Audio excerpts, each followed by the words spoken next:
Alright, welcome everyone. We're back.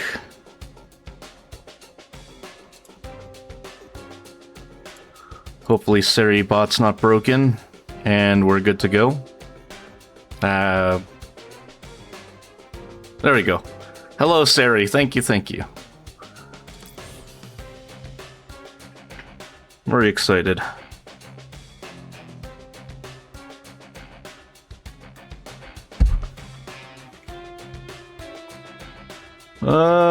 Let's do... I don't know, should we do normal or... I think we'll do normal. Because I'm gonna be honest, I never actually played the original GoldenEye. I did play Perfect Dark, but I don't think I ever finished it.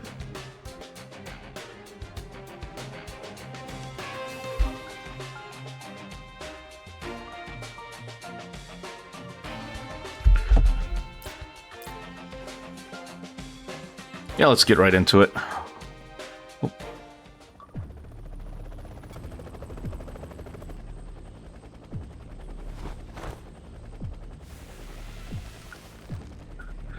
I don't know what it is, but there's just something about this style that I love. Oh, hell yeah, he's playing GoldenEye.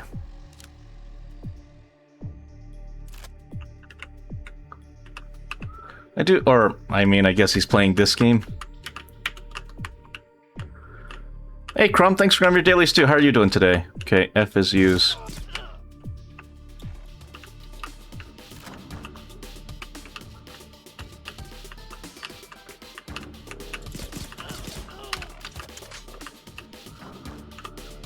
Hell yeah!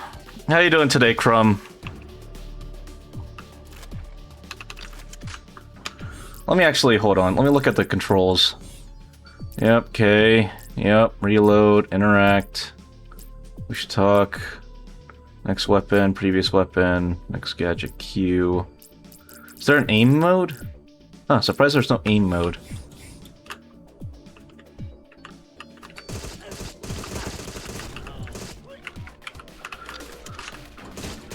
Good, I enjoyed the nap. It's nice to get a reset. How'd everything go today, Crumb? How was Harvest Moon? Did you harvest the moons? Destroy door locks, retrieve equipment case, plant tracker and helicopter, access service elevator. Right.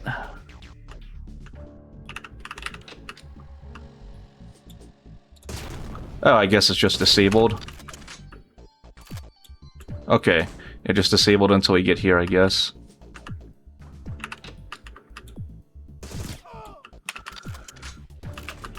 Mega Man 64. How bad was it? Oop, my bad, buddy.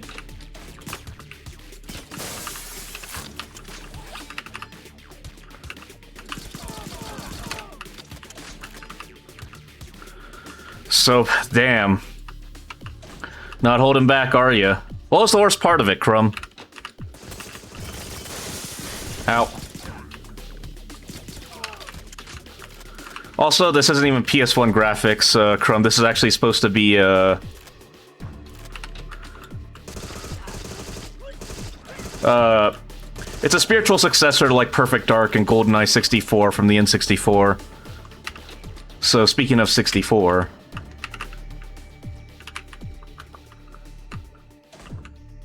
alright. Trolls mostly because ROM, but, you know, fair enough. Do they have, like, controllers or that emulate, like, the old style controllers? Oh.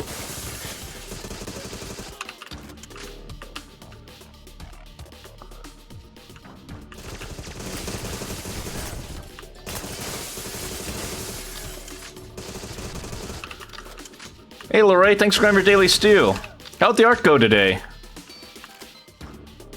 Yep, definitely first. How are you doing today, Lorray? What are you up to? How was art? I saw you doing quite a bit of it earlier. Looked pretty good so far.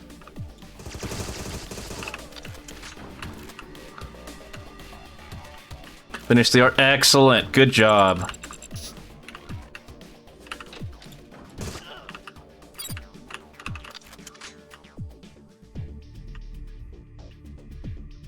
Attach it to any controller, I'm sure there's actually N64 USBs. Oh, Q to switch items. Oh. Oh, okay. Good tutorial. Oh.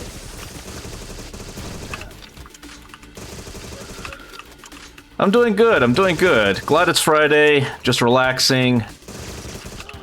Playing a chill little indie game that I wanted to play. You know, this game has been on my wish list for, I want to say, like, almost a decade at this point. Like, the dude's been working on this game for a long time. This is basically supposed to be a spiritual successor, GoldenEye, Perfect Dark type of game.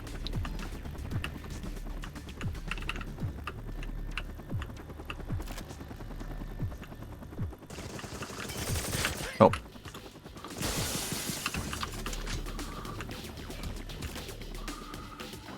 But yeah. Glad your art's coming out well, though. You're certainly a very talented... Honestly, all of you are pretty talented in your own ways, and you know what? I'm very proud of you all for honing your skills into what they are today.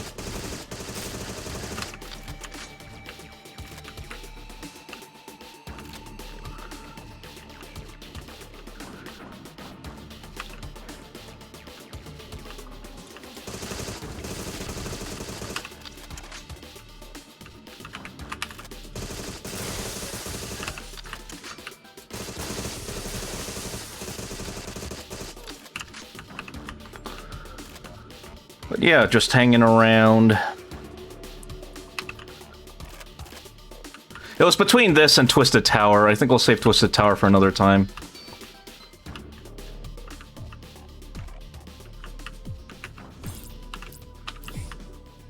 I think we missed something, yeah.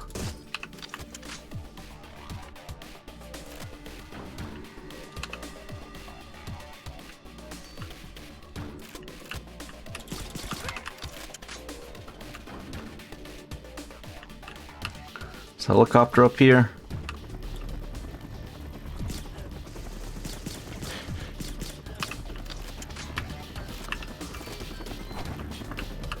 There we go. Yeah, look at that. See, I can GoldenEye.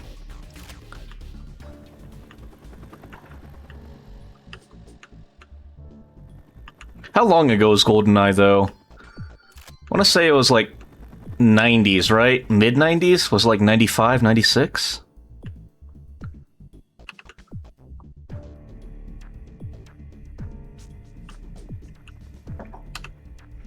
But, yeah. Have you been getting a good amount of commissions, Leroy? I hope you have. You definitely deserve it.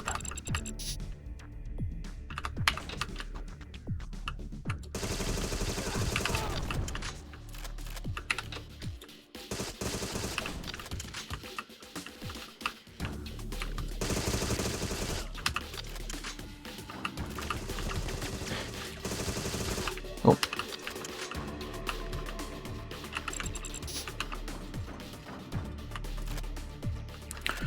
Got one more big one lined up, and then I'm free for all. With that, I have planned with September I might go back into the mines. Well, do let me know if you decide to go back into the mines, Lorray.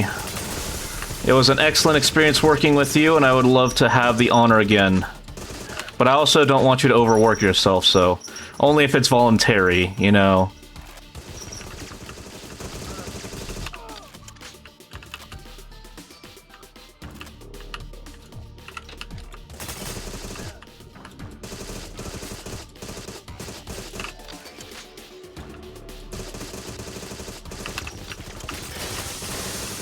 Ow.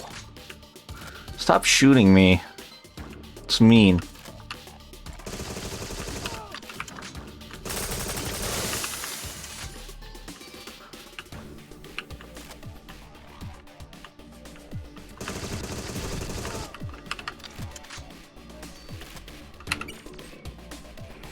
God, I love that PS1S look.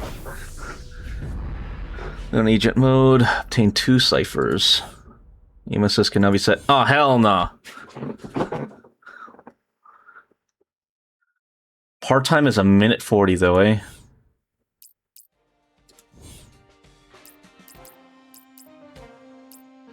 Okay, I see. So you can only continue the campaign on the difficult you picked. So since I picked normal, I can only continue it on normal. So I have to beat on hard to keep playing it on hard. That's kind of cool. You're happy with the commission? September will be a bit of a training arc after whatever September will bring. Well, just let me know, Lorray. I'm very excited to see what's in store for you.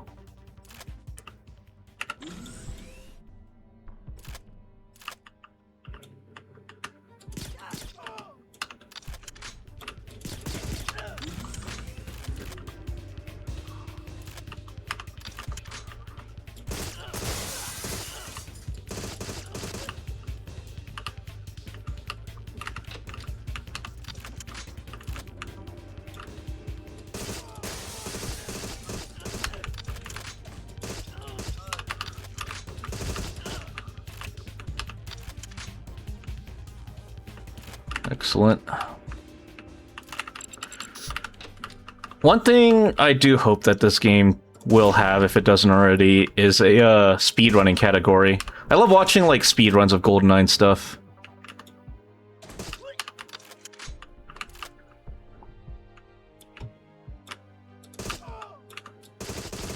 Do you guys have any speedruns that you like to watch, or is it just me that kind of likes to occasionally watch a speedrun? See how the pros play it, you know?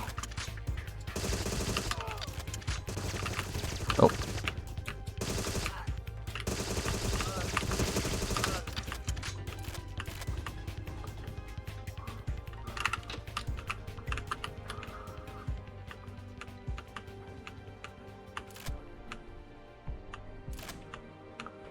There's just something about that, like, floaty fast movement. Be really funny if, like, the fastest way to play this game was looking down. Like, I watch more challenge runs than speedrun. Any particular game you like to watch challenge runs of, Lorray?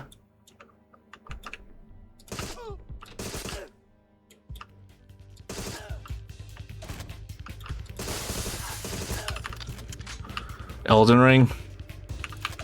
You know, I'm not surprised.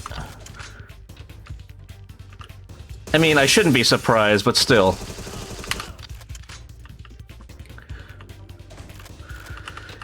You know what, Lorray? I mean, Dark Souls 3 is in the future. Maybe if I beat all the Souls games, Sekiro, all that, maybe I'll do like a marathon run in the future. Where it's like just trying to beat all of them in a row as fast as possible. I'm sure someone's already done it, though.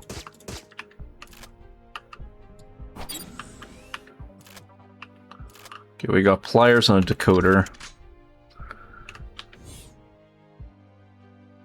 Free civilian hostages, access ground floor, escape tower. Oh, callback.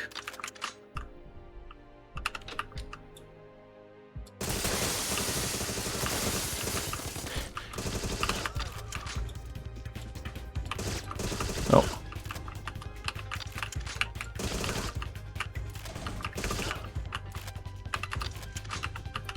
Hello? Did I miss anyone?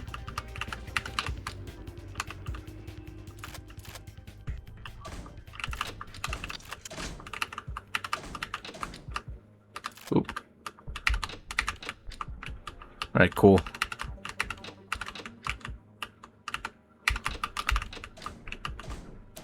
Really depends how much I enjoy it. I think, ironically, that Elden Ring is one of those games that's better in hindsight.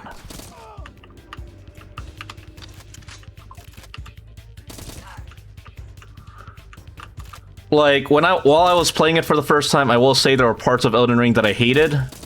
But, like, now that it's over and done, I think I can say I mostly enjoyed it. Oh. Oh wow, I'm almost dead already. Let's play this a little smarter. It might be smart to actually play it as a run and gun.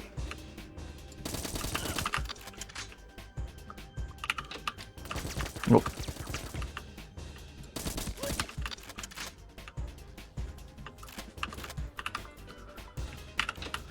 But yeah, now that I've had some time to reflect on it, I think for the most part I did enjoy it. Like, at the time, right when I finished it, I probably would have given it like a 7 or a 6. I'll probably bump that up to like an 8 now.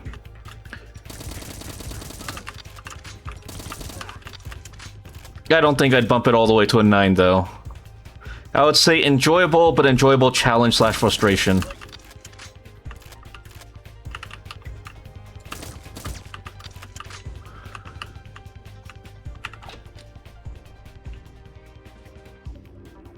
Although I also think that, I mean, a few of the challenges that I did were optional, right? Like,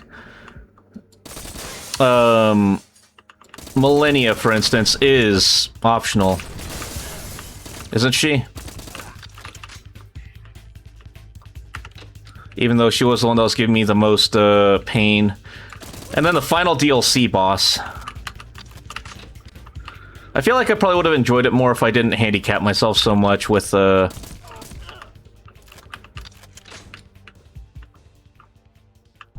I didn't handicap myself so much with forcing myself to not use any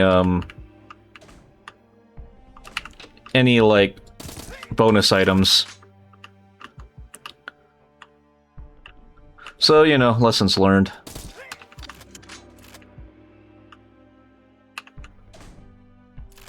Really, though, no. No, no armor? No health? Man, stingy. Oh. And, of course. Oh god, I'm bad!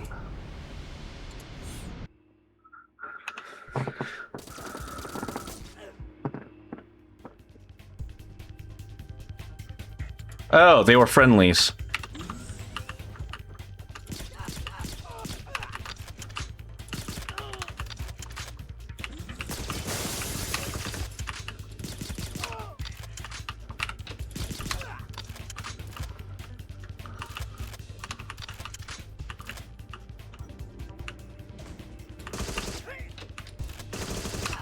Yeah, just play it as a run and gun.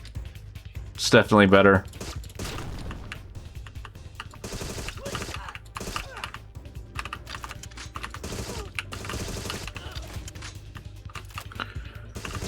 What's your favorite in this series, though, Lorray? Is it Elden Ring, or is it like Dark Souls or Sekiro?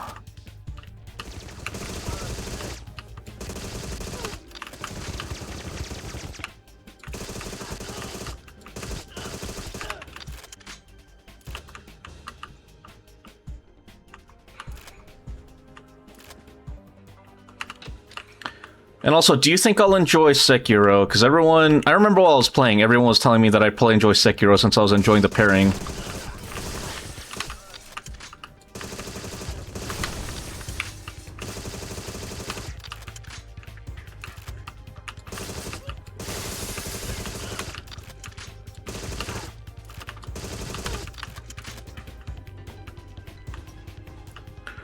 Bloodborne and Elden Ring are kind of tied for me, so I gotta play all the other games.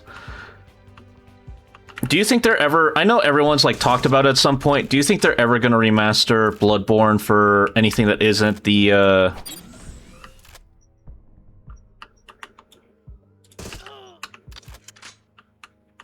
that's where the armor was. Like a PC remaster of, Elden Ring or anything?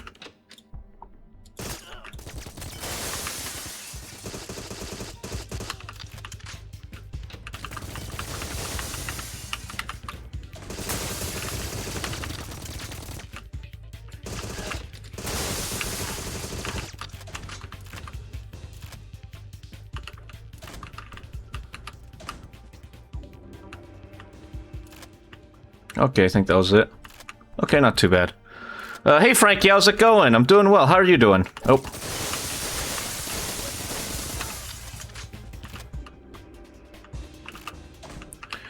No, I don't think we were getting Bloodborne again ever because the drama was very specific. Ooh, do tell. Juicy, juicy. What happened?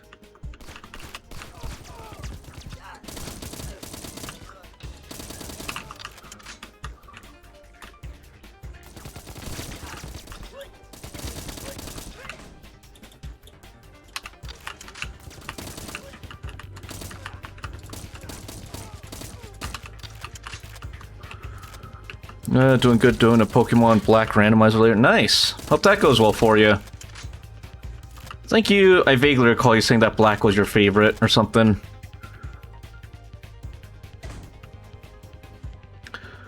But, I mean, knowing that it's, like, Soulsborne drama, I'm very excited to hear what happened.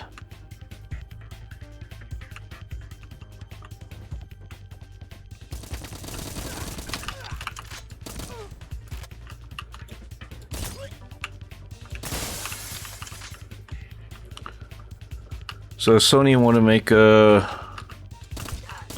remaster with Blue Point, I think, and FromSoft was like, no, you're not remaking the game. They didn't want to make a port, so they got canned altogether. Good soup indeed, Trip. Wonder why it's not working, though.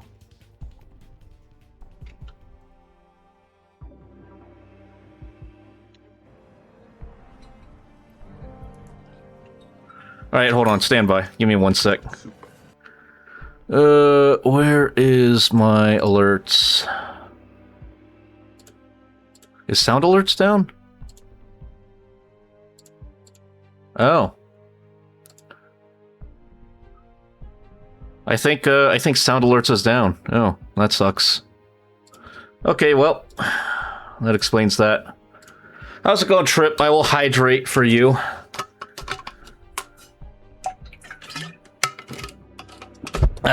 Hey, Toby.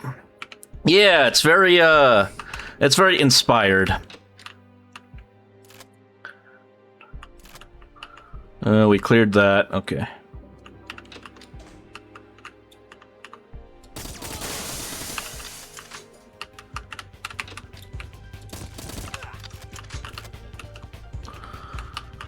But good soup indeed. Sorry that the sound alerts aren't working today. I've been having some troubles ever since OBS updated. Yeah, OBS has given me some troubles too, but as far as like, they were working last stream, and as far as I can tell, the issue right now specifically with the sound alerts is that literally sound alerts is down.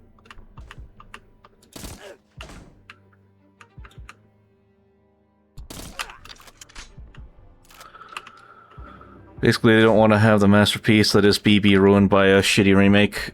Didn't Blue Point do pretty decent remasters, though, is the issue? And then, like, they got shut down because Sony was just trying to close as many studios to save money. And then, like, people were pissed, if I remember correctly, because it was rumored that they were going to be working on it, or were working on it. Am I crazy for remembering that? How you doing today, Trip and Toby, though?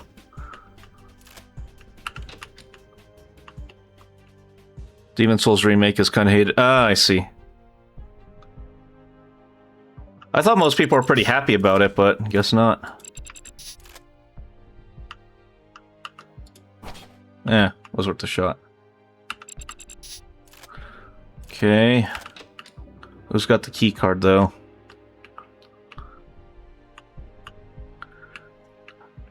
I mean, I get it, but like a remake is, or a remaster is supposed to, you know, bring it more in line with modern aesthetic, no?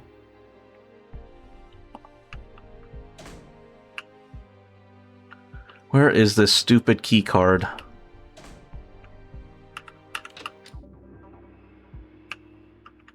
Feel like it'd be here if it were here.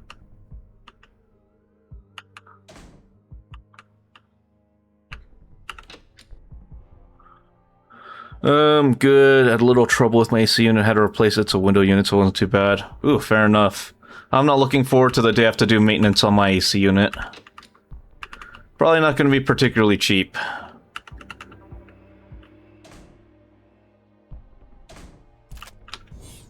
Oh yeah, I probably have to, like, escort him or something. It's been a hell of a week, but it's Friday. Oh yeah, that's exactly how I feel.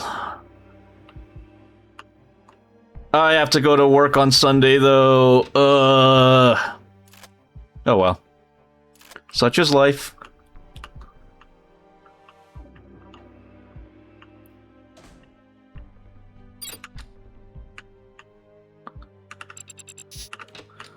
Yeah, how old is GoldenEye, though, at this point? GoldenEye / Perfect Dark.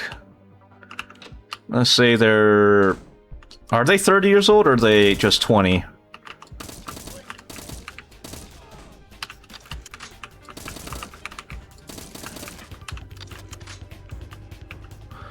I had to go to work tomorrow, but I'm just going to do OT next week. Yeah, go for it. Don't burn yourself out, Trip. Take some time for yourself if you can.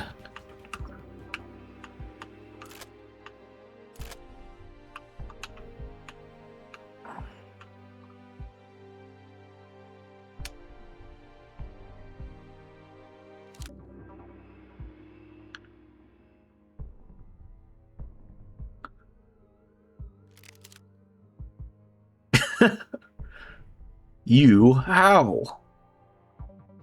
I'm surprised, though. You really do look old. Time hasn't been kind, John Walter.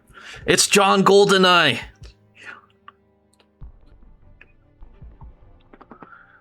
30s. Goldeneye's 31, damn. The curse of time marches forever on.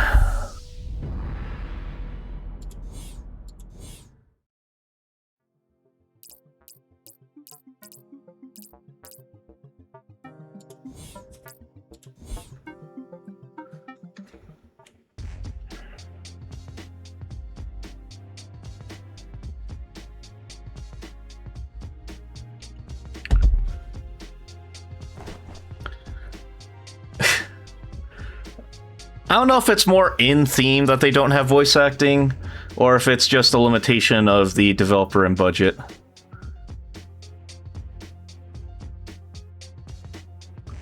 Maybe I should do a Sean Connery impression. I wonder how he survived.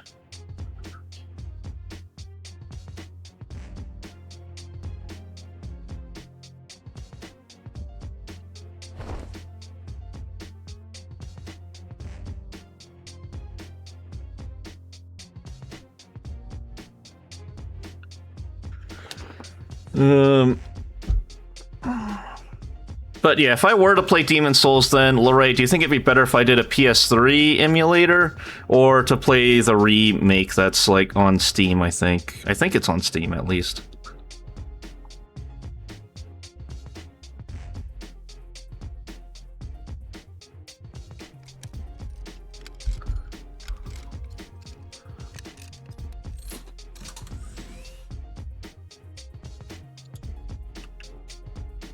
I wonder.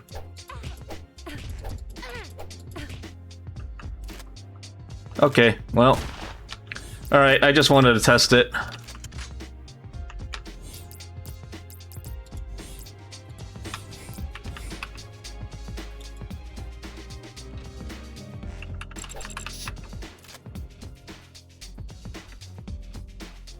Hello. End my suffering, please. Alright, cool. Look, I just wanted to see if it worked, Trip, alright? Don't judge me. I was just... Sometimes you have to test the game mechanics, you know? I'm not sure, I personally haven't touched either of them, so I can only tell what I heard from friends.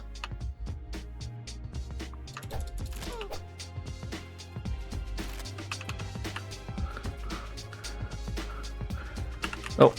Hey, Jay, thank you so much for the raid. It's been a while.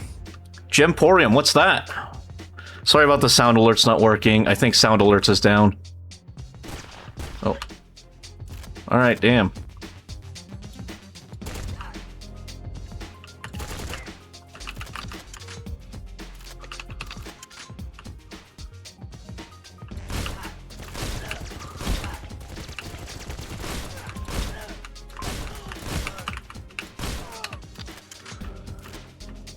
It has. How you doing? Doing good. Doing good. Thank you for the raid again. What's Gemporium? How was it? Did you enjoy it? It's a new game where you're a little mole running a gem store to pay off your grandma's mafia debt.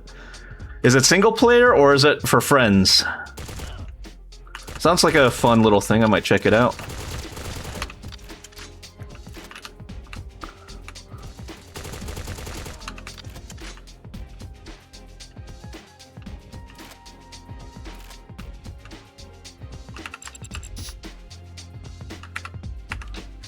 Really fun single player. Okay, I'll be sure to check it out. Yeah. Glad to see you're doing well, though.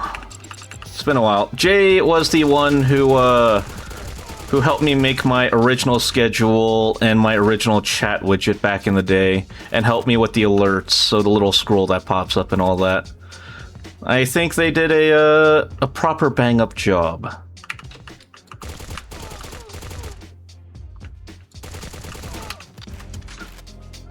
And I'm very appreciative to this day for it.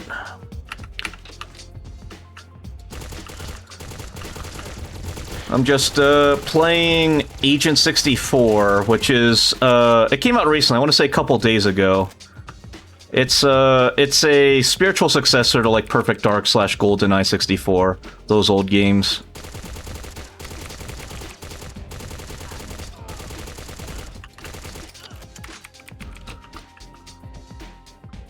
Glad they were fun to make. Oh.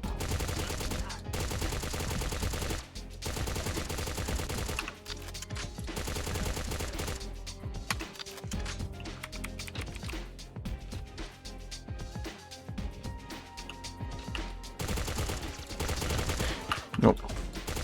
Ouchie.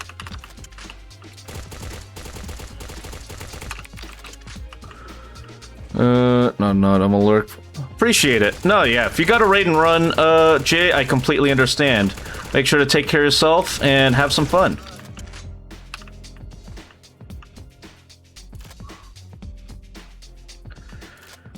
Yeah, I gotta remember how much damage the damage in old games were, and because there's no checkpoints, or I think the only thing we have for health is like an armor pickup somewhere in the level, it's a little rough.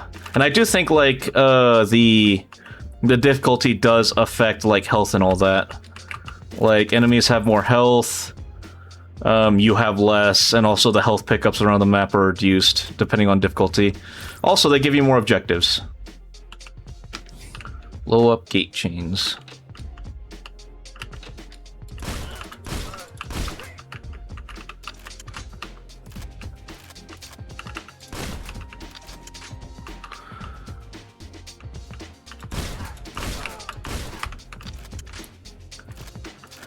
But also, Jay, just be like me. Don't hydrate at all.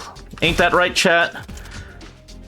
Big water wants you to hydrate, but in fact, you know, your kidneys are optional.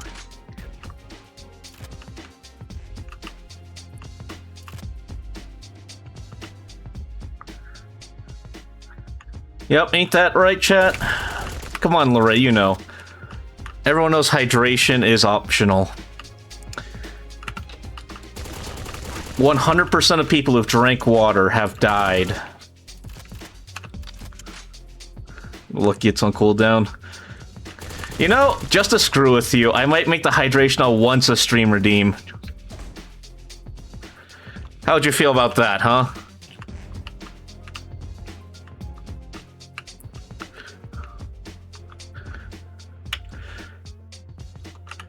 So if I did a 24-hour stream, you could only make me drink water once, so you'd have to be tactical about when I drink water.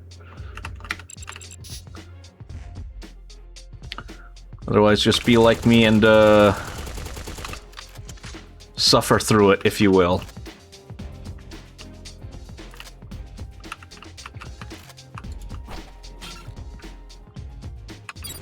Okay, not that.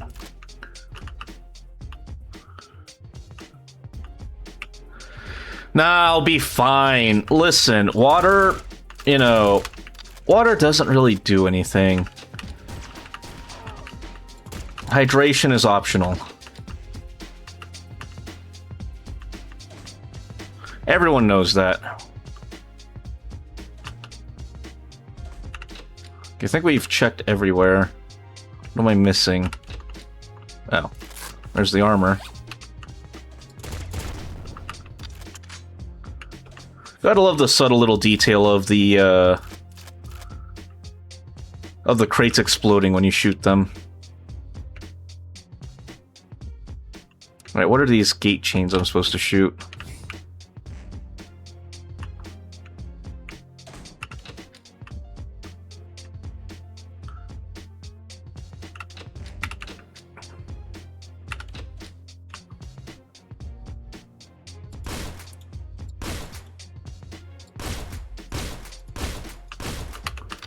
I'm guessing it's probably nothing to do with this. Although I do wonder.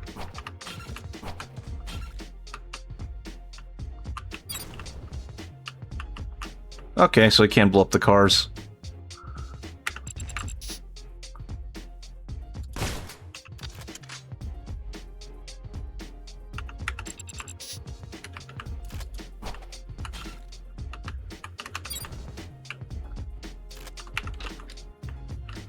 Yeah, I came down here, I shot everything.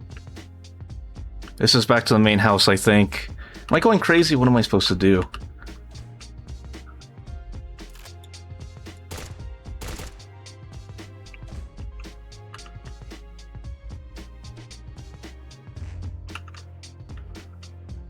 Oh, maybe I go up top and I shoot it from the outside?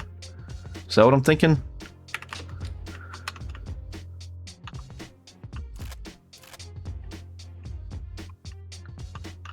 Listen, I was never the best at, like, the whole click adventure puzzles thing. Oh, yeah.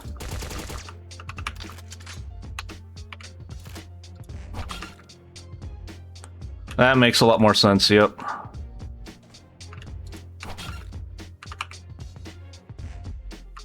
Don't die. Okay, yeah, that makes a lot more sense. See, I do know what I'm doing. Sometimes, barely.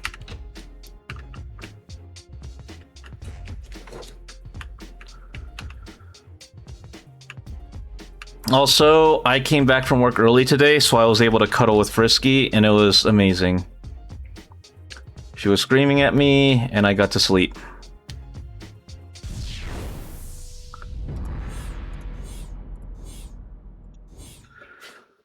And yeah, now she's still sleeping over at she's still sleeping on the pillow over there.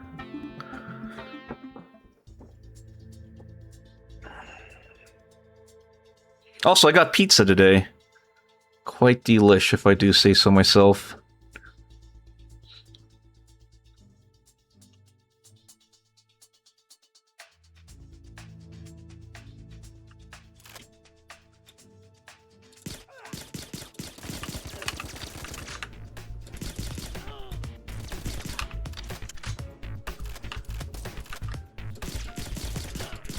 Oh. Hello. On Bright News as well tomorrow, I'm doing a test for that big collab that I have planned. I think it'll be extraordinary. You know what? I give you shit for not drinking water. And yes, I'm listening, Trip. Sounds good. I'm making some pork chop and rice. Need to steam some veggies. And I was like, ooh, nice. What kind of veggies you having?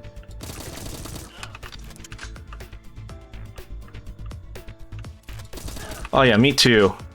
I think it'll be a blast.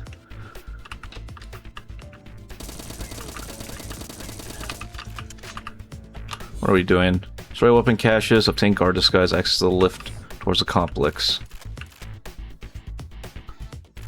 Just make sure I didn't accidentally pass one already.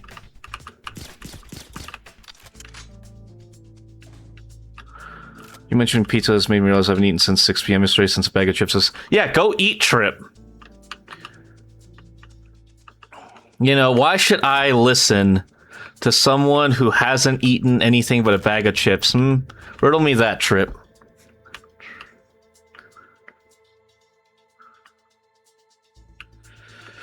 That's no excuse. Have a snack or something. A bag of chips ain't enough to tide you over. But yeah, I have a list of, like, classic games that I want to do with people. TTT is one of them, which is going to be the big collab. There's another collab I want to do with some friends of The Hidden, if I can get that to work. A bunch of other old Gmod game modes that I really want to do, like, if you guys remember, there used to be, like, a multiplayer Slender mode in Gary's mod, where you had, like, one person play as a Slender Man, everyone else is trying to collect the pages. Again, I just kind of want to go down memory lane in that sense.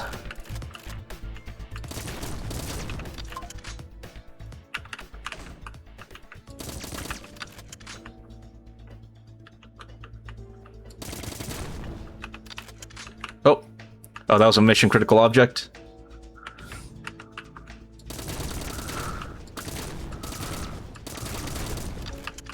Look, you don't tell me what's important, and then you expect me to know.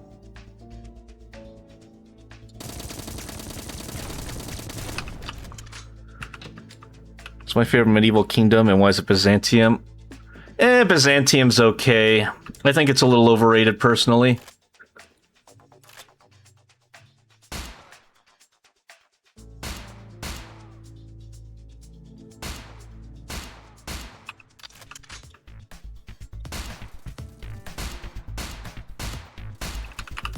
Because you are the streamer and I'm the viewer with points.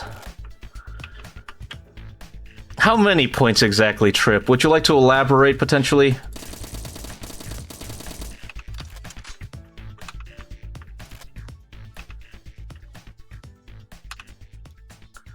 Will sound dope. If you run into trouble, let me know. I've been looking over server and found a couple that support switching games and modding. Oh, yeah. Speaking of, I was going to tell you, I found something that might work for our needs, Toby. It's not bad. 8 gigabytes of server for $30 a month that can switch games and all that. And they seem to have pretty decent reviews. The only complaint I've really seen is that the price. But I mean, $30 a month ain't terrible.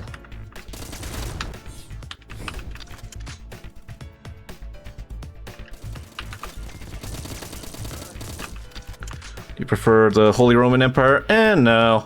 Holy Roman Empire is also incredibly overrated. Maybe the Germanic kingdoms. Or Bohemia.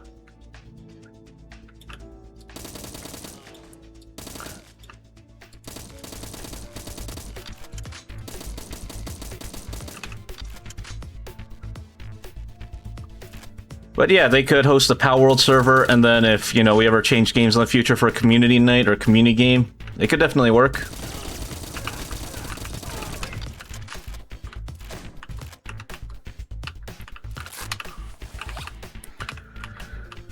Yeah, my tops were Game Host Bros and Bisect hosting. My top one, yeah, was Bisect hosting.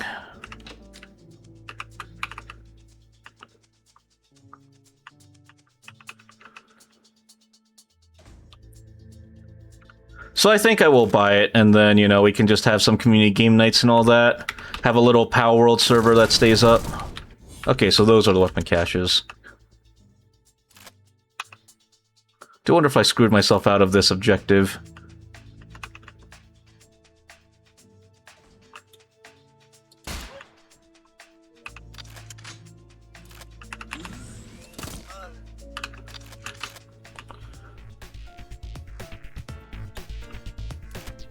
Oh.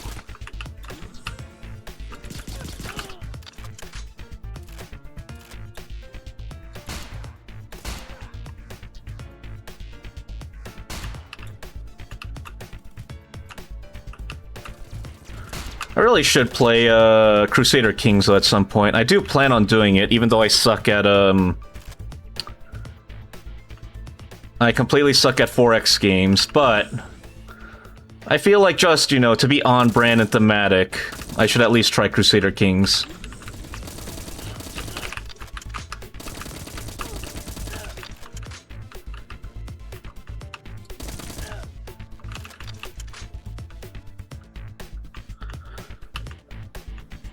I don't know, just side thoughts.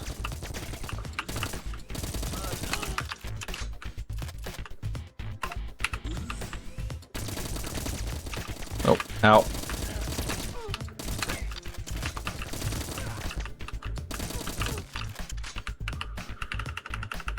I mean, in a normal game, one of these would probably have the locker, or would have a guard outfit, no? Am I crazy for thinking that? Also, the one thing I want to see and look into potentially is if I can use that to host Left 4 Dead as well. Because if I can have a dedicated Left 4 Dead server, I want to... I've had this plan for a while. Like, I was planning on doing this last year, but I just couldn't get it to work, so I had to cancel it.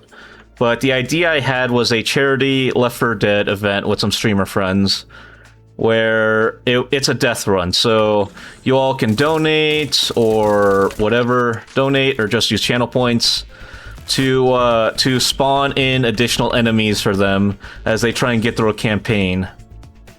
I think Antiquity Period is just Old World as made by an X-Civilization dev. Okay, I will definitely have to check that one out.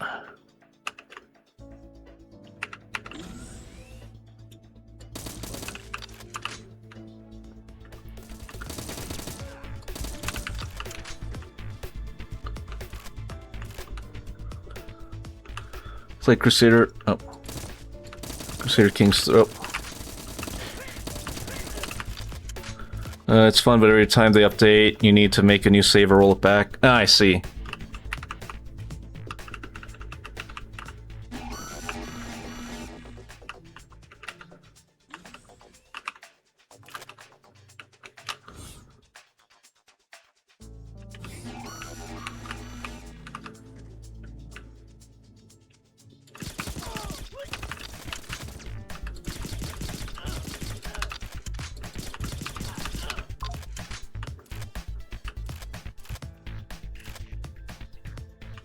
I guess we missed some stuff too.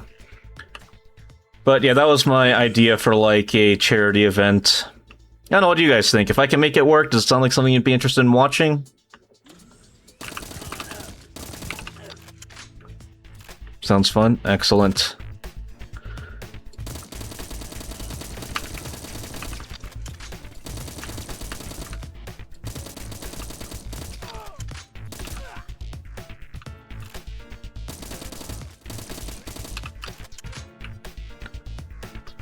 Absolutely.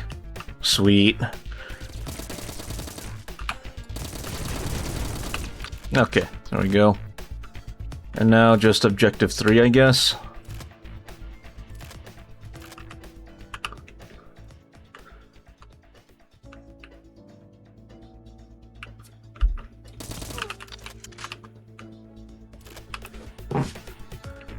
And then I'd have to figure out the economy, of course, like how much a tank costs, how much a witch costs, and all that. But again, I mean, I think it'd be really fun. And at the end of the day, that's all that matters, right? Ah, this area.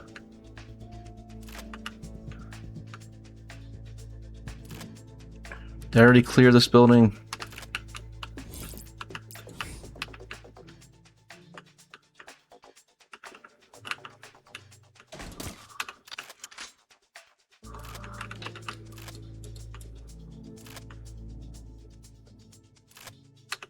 I think that would be a dope thing. Favorite dinosaur? Go.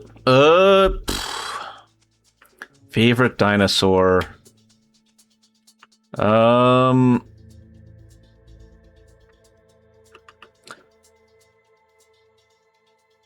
Do I even have a favorite dinosaur? I don't know. You tell me yours first.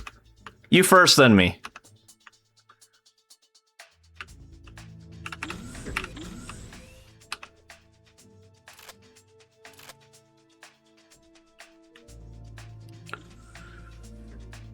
Ankylosaurus the chicken. Alright, smartass.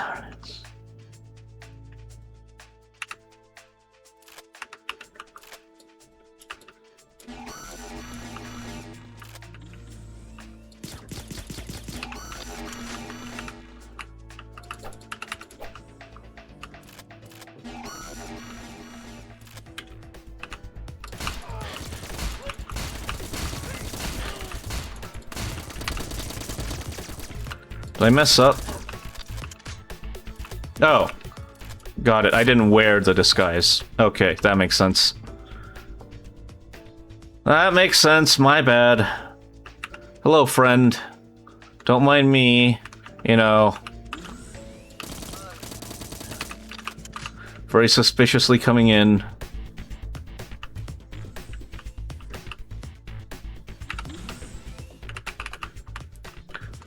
I would probably say Bronchiosaurus then, unless that one got disproven as a fake dinosaur.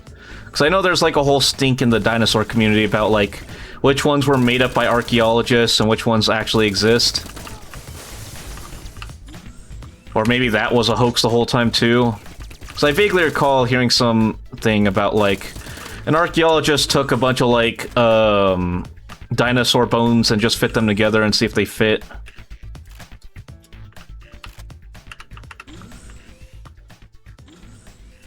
Ankylosaurus, the short one with the flail tail. Oh! Is the Triceratops still a real dinosaur?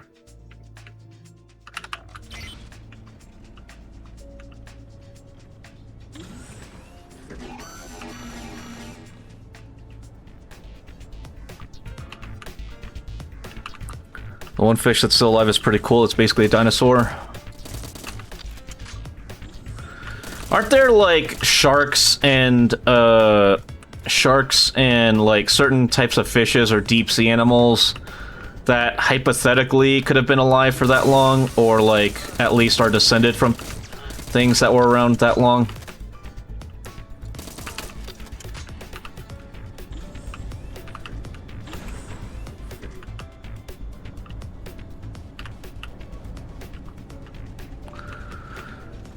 Cool set of bones that I evolve over the Triceratops.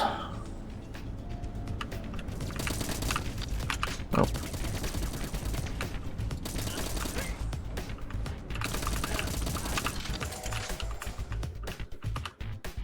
Okay, that was close. We were on like 1 health. We made it!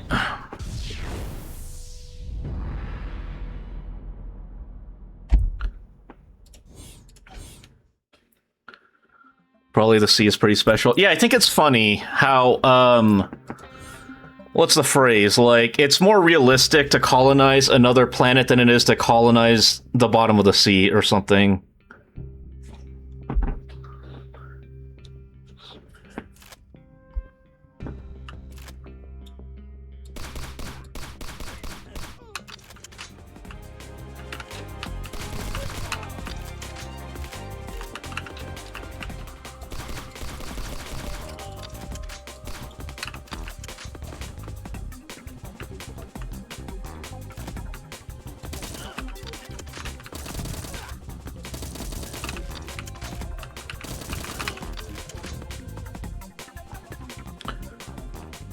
Involve... Oh.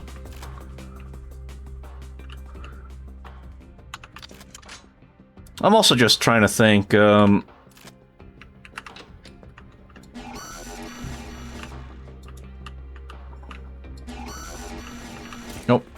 Don't mind me.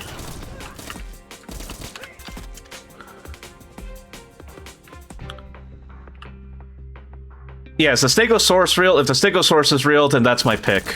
I like really big, gentle giants. Like, I'm gonna be honest, if dinosaurs were real and one of them wouldn't kill me, I would totally pet one. Hell, I would pet a bunch of things that would kill me.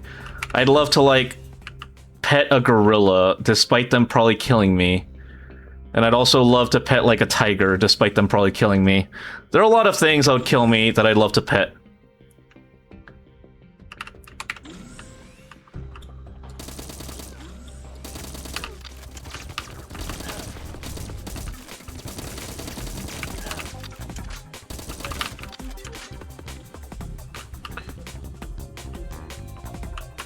I mean, if not pet, why pet shaped? That's all I'm saying.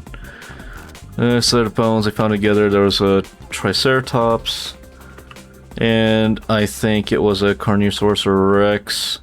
Skin and bone structure, Predator's chest, and Predator's jaws were. Oh yeah, I vaguely recall that. Yeah, and it was super cool because I think an artist made a rendition of that, of like the Carnosaur, or of a Rex biting a Triceratops as it gored it. Remembering it correctly now?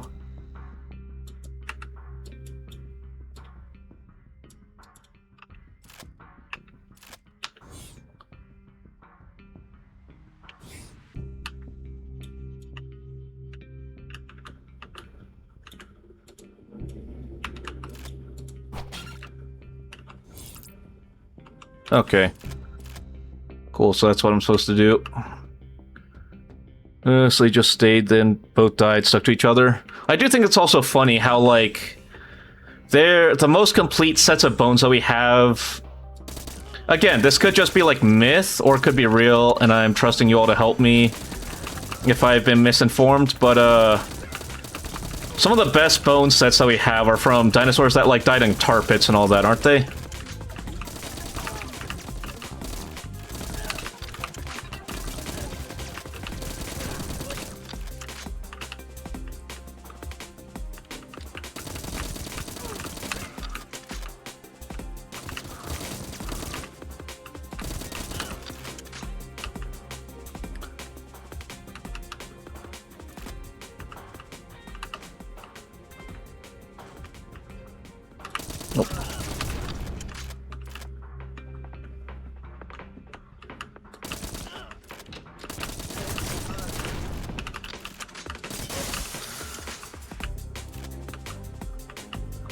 Man, I don't know, just random thoughts, but man, bring back more cartoonishly villain organizations.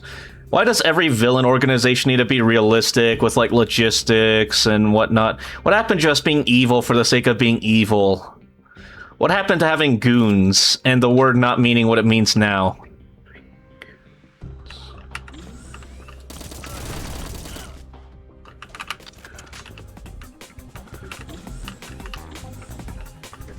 I believe so, erosion did mess on as terribly as nature could. Okay, yeah, that makes sense to me.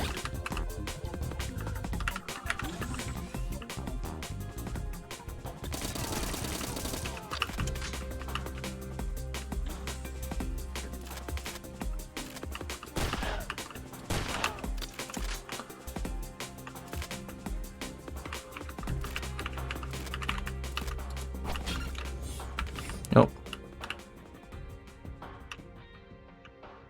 Is this not the terminal? Ah. Old school goons, I miss you. Exactly! Give me some henchmen in my life. Give me some, hey boss, you gotta go through me if you want to talk to the boss. On it, boss. What changed? Why does gooning mean what it means now?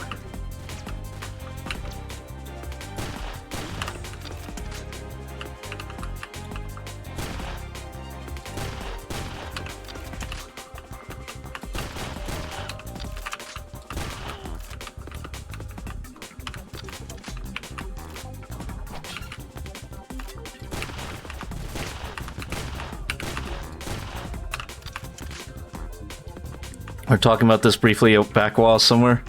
Oh, please, do share. Become a villain organization for Power World, gotcha. Exactly, be cartoonishly evil. Who needs realism and, like, a tragic backstory and motivations? Why not just be evil for the sake of being evil? Oh, well, I guess sound alerts is working again. Speak of the devil.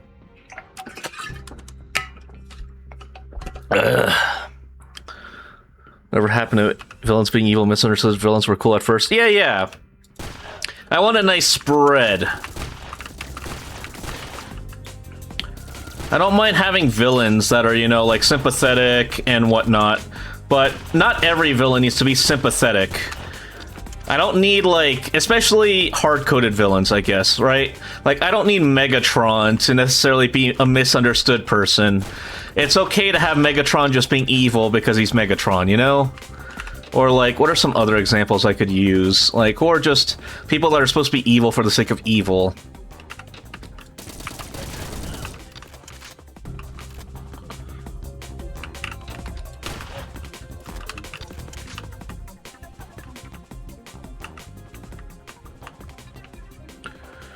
Hey noob, how's it going? Thanks for remembering your daily stew.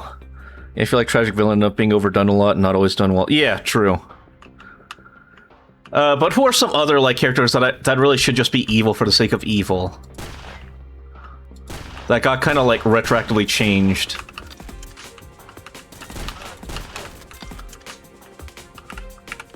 Yeah, hope work isn't going too bad for you, noob.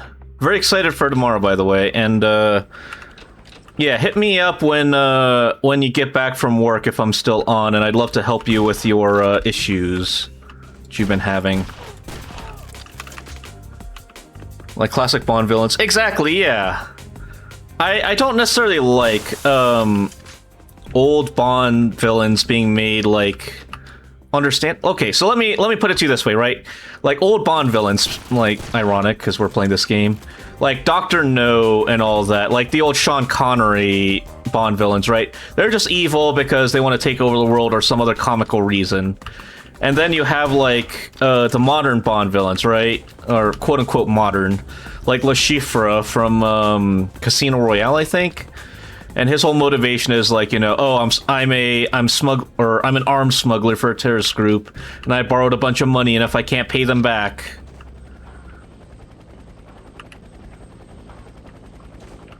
Alright, well, guess I missed the computer somewhere.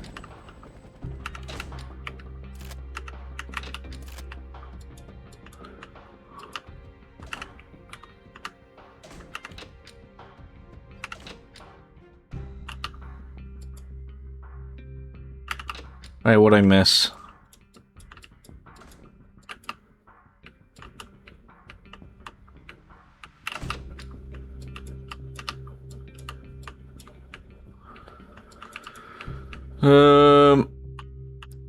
Worst comes to worst, I'll have copy and paste, I'll get it done regardless. Yeah, just let me walk it through with you. All it really should be is that you just have to install or log in on a browser. And after logging in, you just have to click the top button that says subscribe to all, and if it's giving you issues, then, you know, we can figure it out together.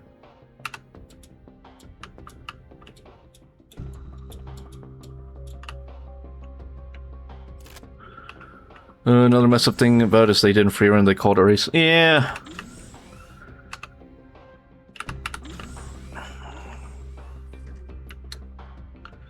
I mean, the issue is, right, is that I'm gonna... Okay, alright. This will be one of my only times addressing this. I personally do not want to get involved with the culture war at all. I have my own thoughts and opinions, but this stream is neither the time nor the place, and I don't think you guys... You know, I don't need to be a thought leader, right? And I don't think you guys particularly want me to be a thought leader anyway. I'd rather just be here, chilling, playing games. Even taking up the mantle for any cause in that sort of sense just feels like a losing game. Like, if you've interacted with them, you've already lost. You know what I mean? Like, that sort of thing. And you get pulled into that never-ending battle where no one wins. And everyone's just making drama and content endlessly. No one argues in good faith. No one genuinely wants to have a conversation.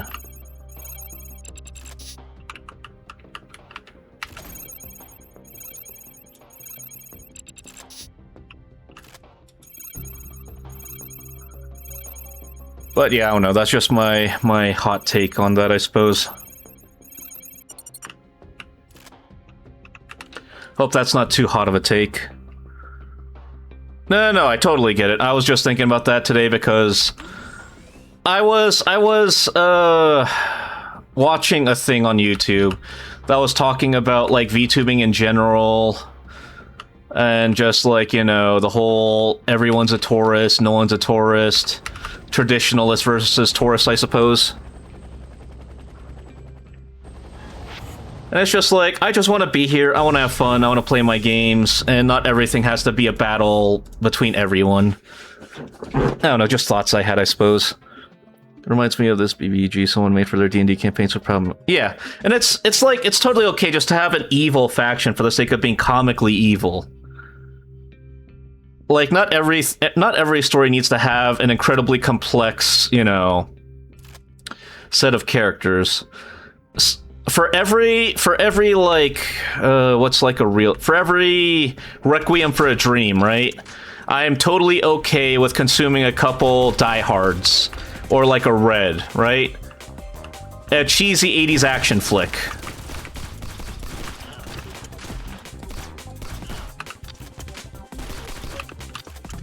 Took a lot of bullets to take you down. Okay, we got a rocket launcher. Satellite uplink and destroy helicopter.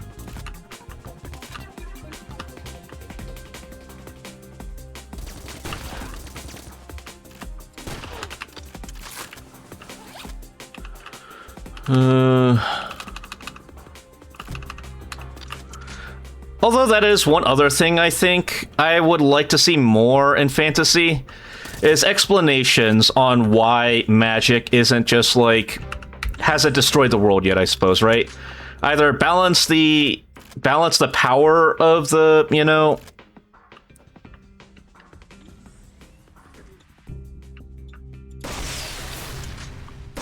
Oh.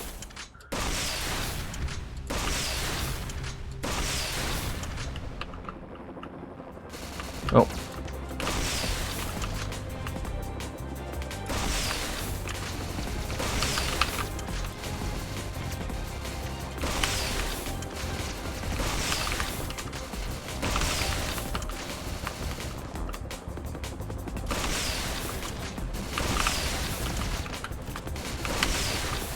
Easy.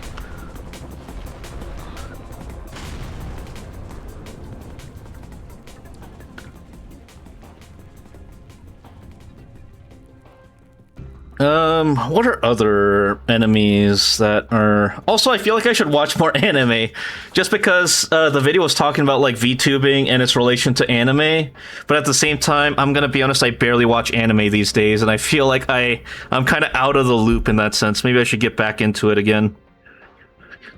That's because someone almost got that powerful and the God of Magic took away that level of magic. I mean, that at least makes sense. I feel like a lot just kind of hand-wave it. Because I like it when it's like, oh yeah, you know, someone did get that powerful, and then we had to make an entire association. And then now, like, there's a secret association that if you try and do anything, they will secretly take you out. And your body will never be found again. Or, like, equivalent exchange. For that amount of power, you have to sacrifice something. So most people aren't willing to go out of their way to get it.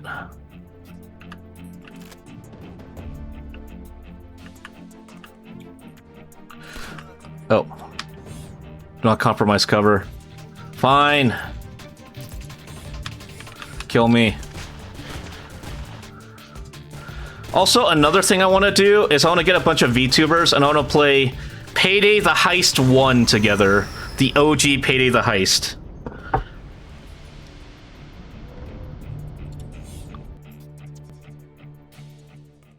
But yeah, like, what's stopping magic from interacting with celestial bodies, right? What's stopping someone from just, like, killing someone with a simple spell, like, create water, right? Like, I've seen in a few different places, like, what's stopping someone from just creating water, holding it over your face and drowning you?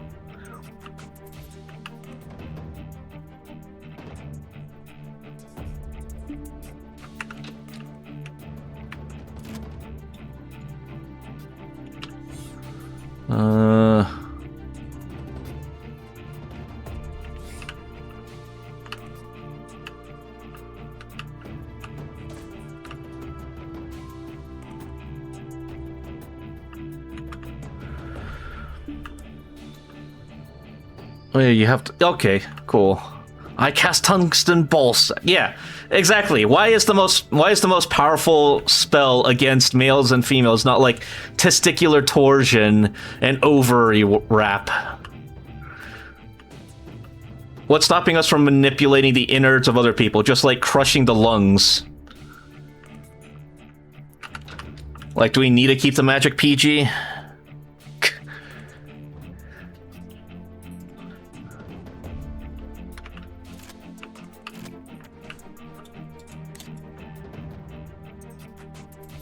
Am I supposed to figure out who's, like, the leader of the organization?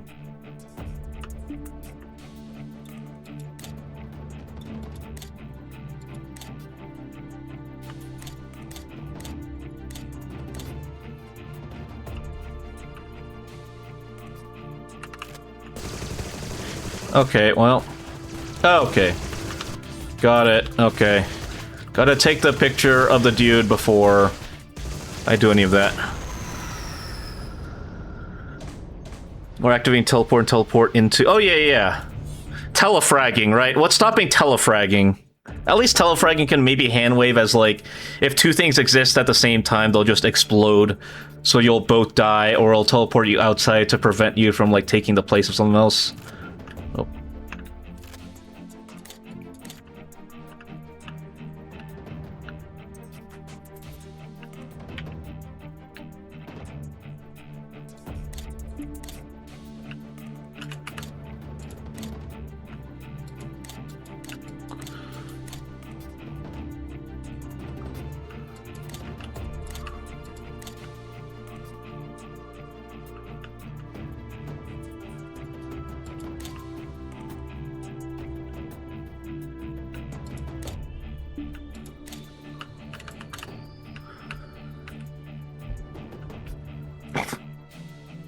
Would you rather have a story that over-explains everything or under-explains everything?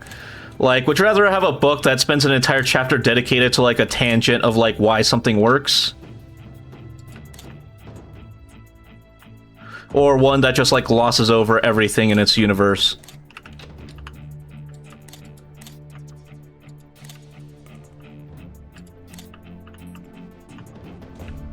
Under's better, leaves things to the imagination. I can totally see that.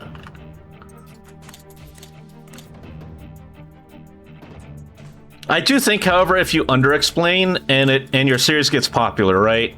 Say like Percy Jackson or something, you should release like external sources that give like hardcore fans of your stuff.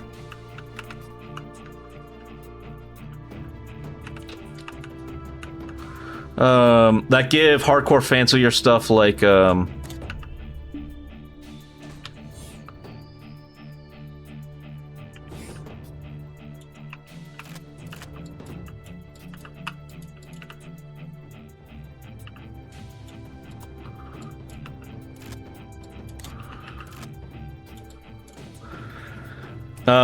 to give them more context on the universe and all that.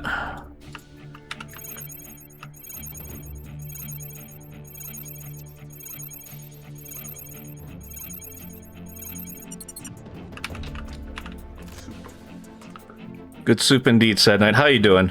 Stopping me from shrinking berserk monsters and sucking them into my bag of holding that when facing a strong monster. At least when it comes to yours, Trip, I believe your answer is quite literally a pissed off DM. At least with that sort of thing, you just have the DM that goes, you know what, fuck you, no, that doesn't work, because I say so. How you doing today, Sad Knight? But in, like, a literary world, right, like that, I do think it's good to have,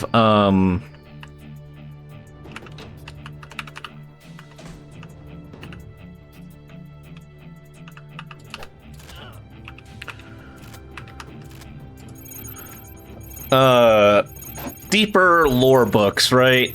Like, FNAF got really popular and then the books came out, although I do think that the books kind of just fuck it anyway. Alright, cool.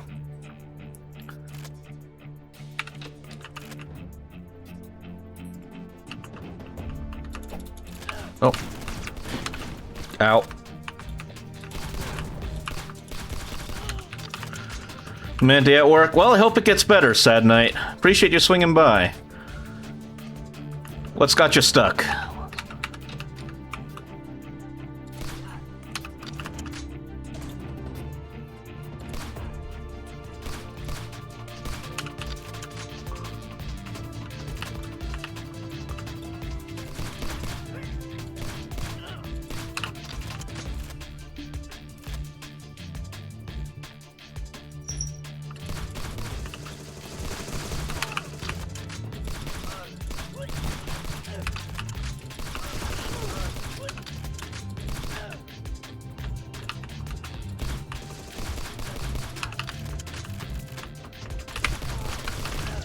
Ow.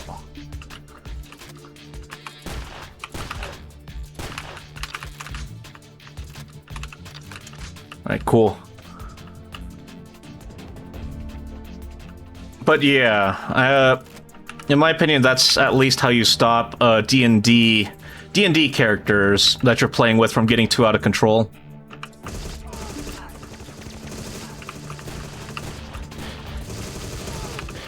Oh.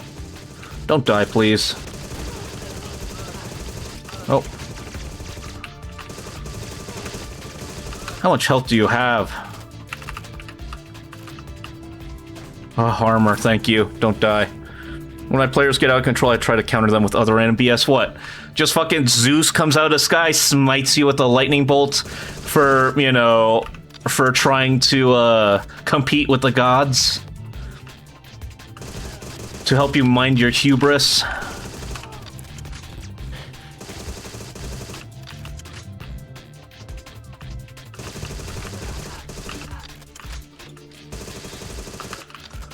No, depends on the scenario.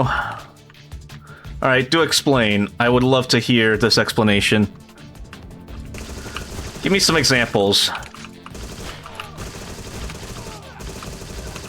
Of course, too many civilian casualties. Kidding me? Alright, at least I know what to do now.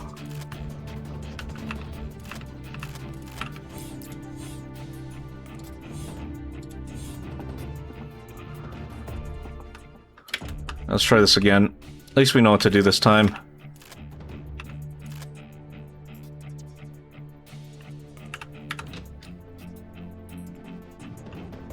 Speed run.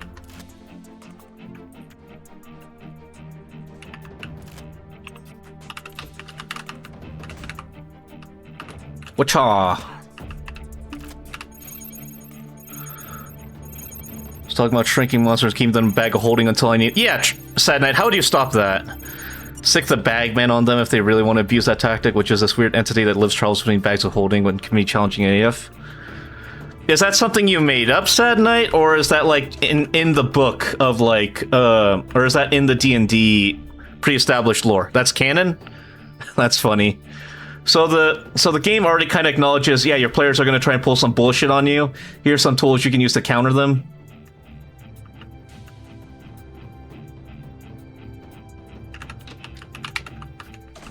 That's kind of funny. Real thing, Tasha's Cauldron. I'm learning so much. Hey Ryan, thanks for having your daily stew. How are you doing today? Thanks for the lurk, appreciate ya.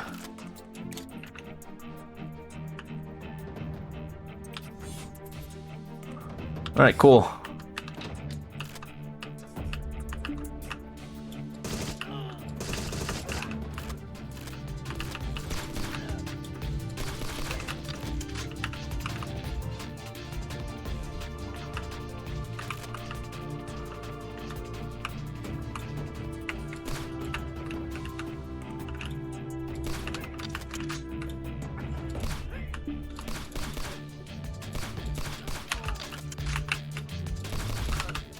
Alright, let's work top down. Could just be a random encounter. What level, theoretically, should your players be at if they encounter the bag monster and expect to win?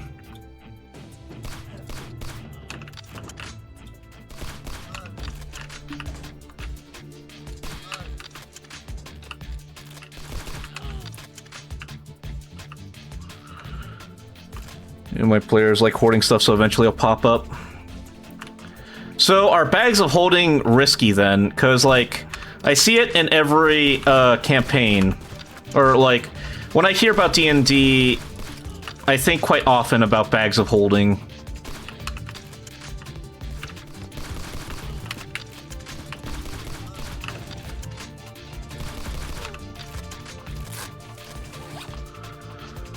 Usually no, but, like, could be. I see.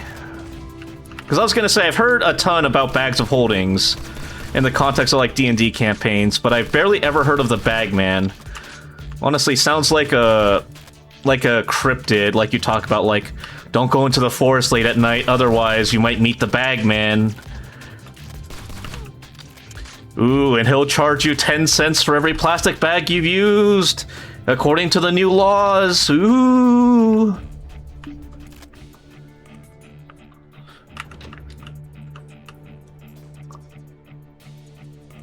Miss anything?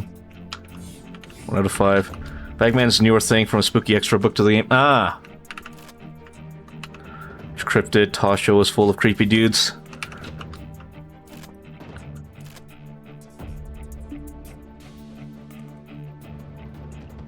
So what? You can just drop the equivalent of, like, the boogeyman on your players if you're pissed off at them?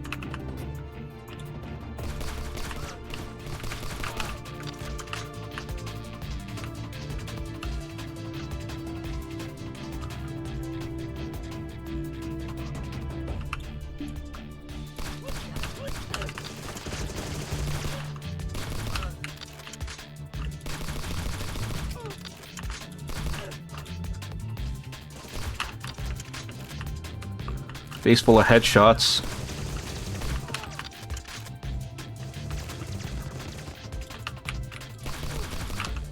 Okay, there we go. That's much better.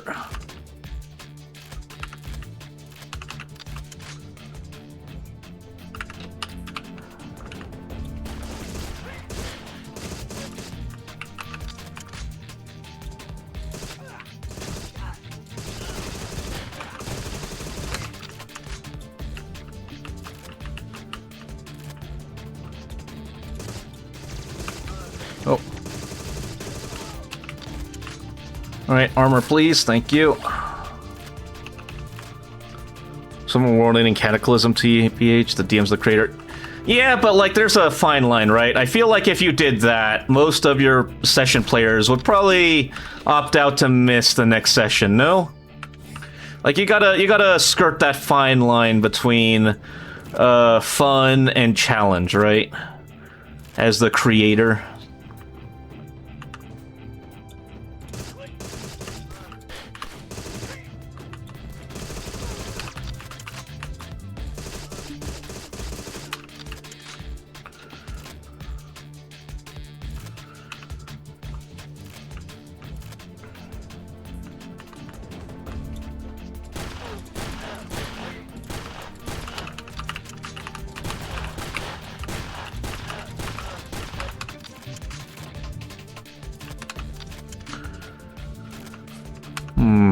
Also, I don't know. How often do you guys go into your world building for D&D?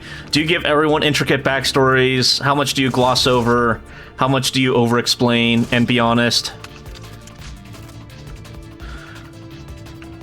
How often do you give your villains complex backstories, and how often is it just bad guy just enjoys being bad, man?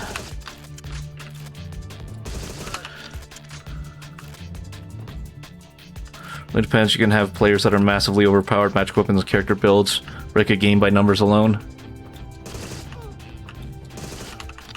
I do know that D&D has guns, ironically enough.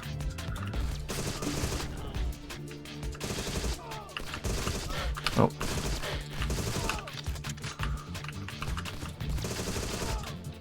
I remember someone telling me that, because they were trying to get me to play D&D.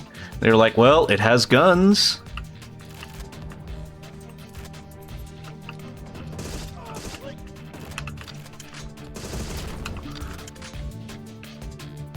Yeah, artificers, thank you. Like, they're not modern guns, obviously, but they're like an equivalent with magic. Or something. Getting to spend months plotting and planning before I started, the group fell apart and my work was wasted, now I wait and feel it out. I see. Did the group fall apart because of the campaign, though, or did the group fall apart because of human, you know, like, adult stuff?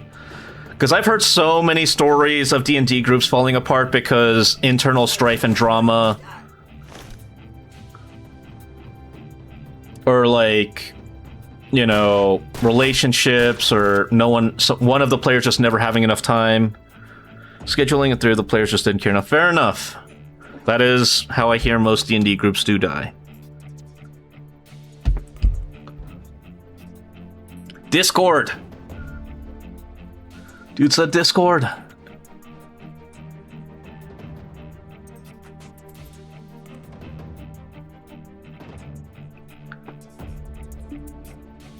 It's a data key, huh?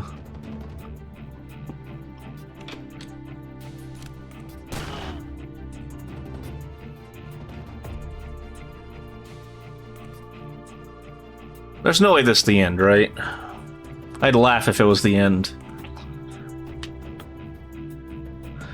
But yeah, this is like one solo developer's life's work, though, so who knows.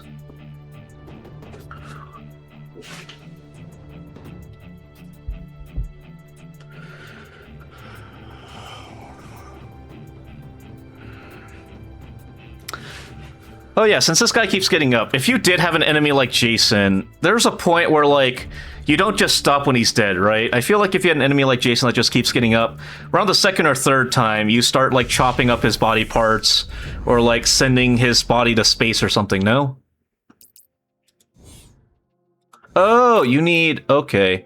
So you actually have to play it on a higher-ish difficulty to get ciphers to... Oh, that's kind of cool. Wood chipper.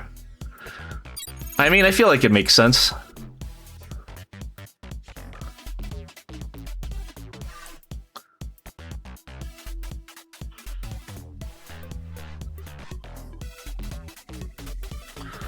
Did they try wood chipper on Jason once and he just kind of came back in space? I do remember Jason in space. Friday the 13th, or Jason X. That is the one in space. That is the one where they just took any semblance of a horror movie and said, fuck it, we do what we want now.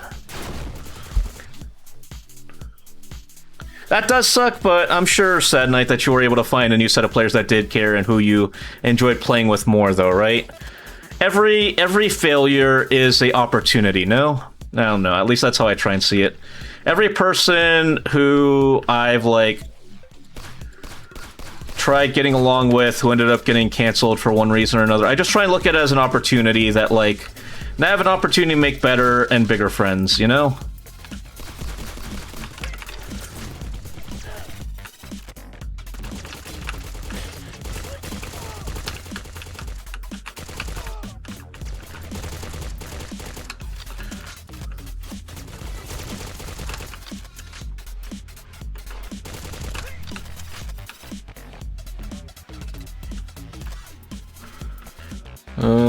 I found...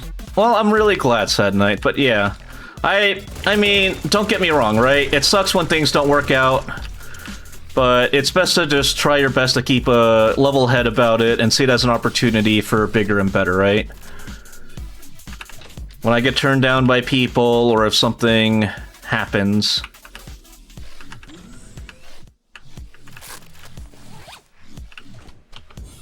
Okay, enable automatic defenses, retrieve hard drive, exit perimeters. Okay. Easy enough. And stop your love for the game. Yeah, although that does, like, feed into the thing that I remember talking about this a while back, but I feel like it really applies here. Your first experience with something will kind of determine your entire opinion on it. What's the phrase? A first... Well, I see him there. What am I thinking of? First exposure? No.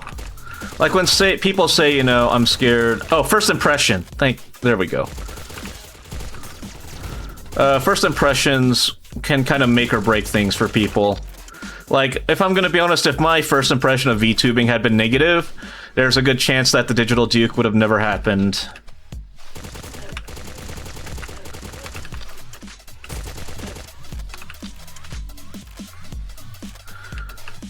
Or if my only exposure to, like, streaming in general was, like, IRL streamers, I probably would have never joined Twitch or tried anything either.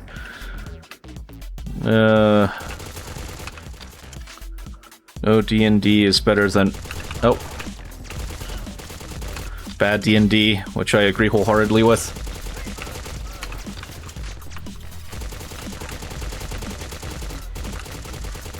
It's a lot of them. I think that's all of them.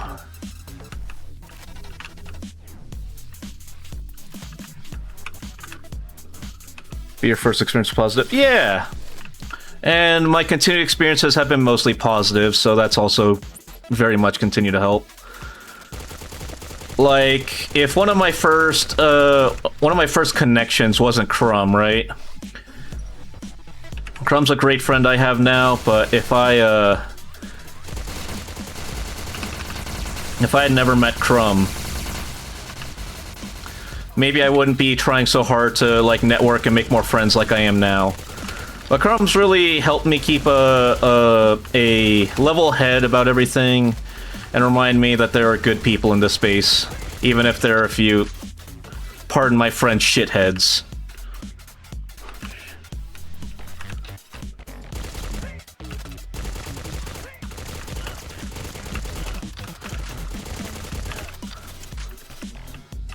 Though, if I may vent just a tad, for a space that's full of adults, holy shit, some of them don't act like it.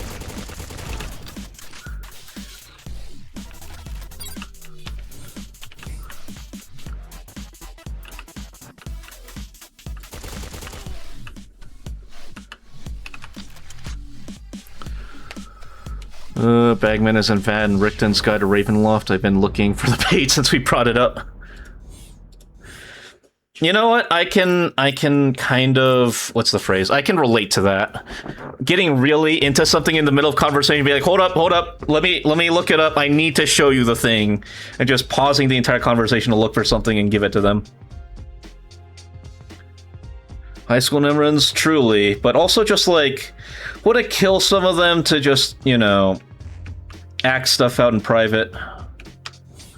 Eliminate snipers, access underground, use hard drive, take secret elevator. Okay. There's one.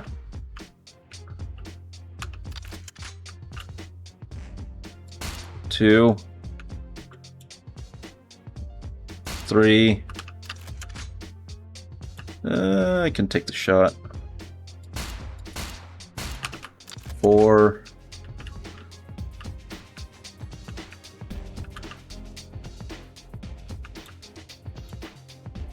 Am I missing any? I don't see any.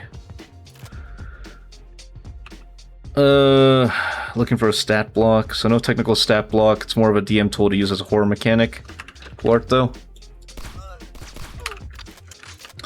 I can relate. I mean, I'm gonna be honest. I do wonder. Do you guys, or as a DM, do you ever enact the rule of cool? Where if something's cool enough, you'll just be like, you know what, it doesn't make sense in this situation, but I'll let it happen because it's cool. Like, in my opinion, Ace Combat, right? One of my favorite games of all time. It's fucking ridiculous, but I let it get away with a lot of shit just due to rule of cool. Oh yeah, for sure, constantly.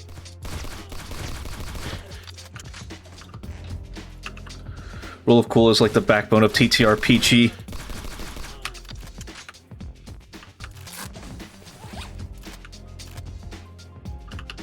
Glad to hear it.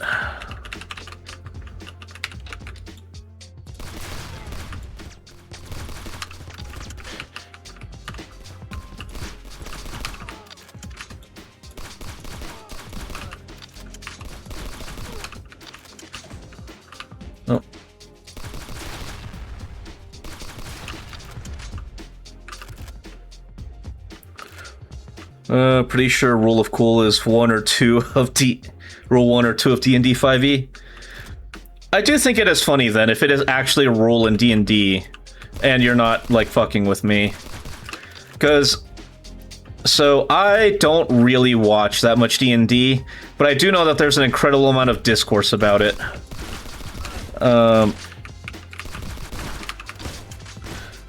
I forget who. I think it's like Matt Mercer does like a D&D thing or whatever. Is it Matt Mercer? Say it's either Matt Mercer or Brandon Lee Mulligan. And they have like this D&D series. But people are always up in the comments about like, oh, they shouldn't have dice rolled for that. Or like, the rules say that this, you know, that this shouldn't work. When like, rule of cool should in theory kind of override it.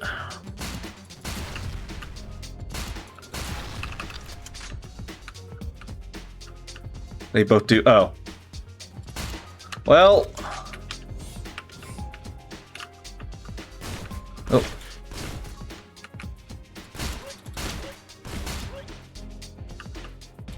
Oh, that's how I zoom in. Interesting.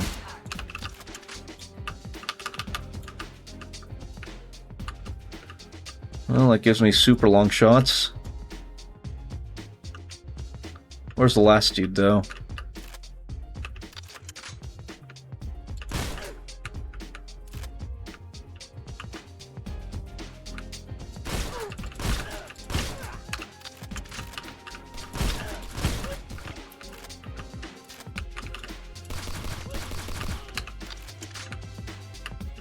Alright, cool. They should have done XYZ is almost always like, man, if it's not your table, why does... Yeah, I don't know what it is, but I just feel like for some reason, always when I look in the comments of those videos, because, you know, I barely watch it as is, but that's the first impression I have, for better or worse. Critical Role is Matt Mercer's, Brendan's Dimension 20. Okay. But yeah, it's very much like, you know, it's their table. If they want to have fun, they should have fun. At the end of the day, as long as the players are enjoying it, right? I guess, sure, you could argue to some extent it's also for audience enjoyment, but I feel like primarily, number one rule, or number one goal of a good DM is to make sure that the players are having fun, but also not getting too carried away.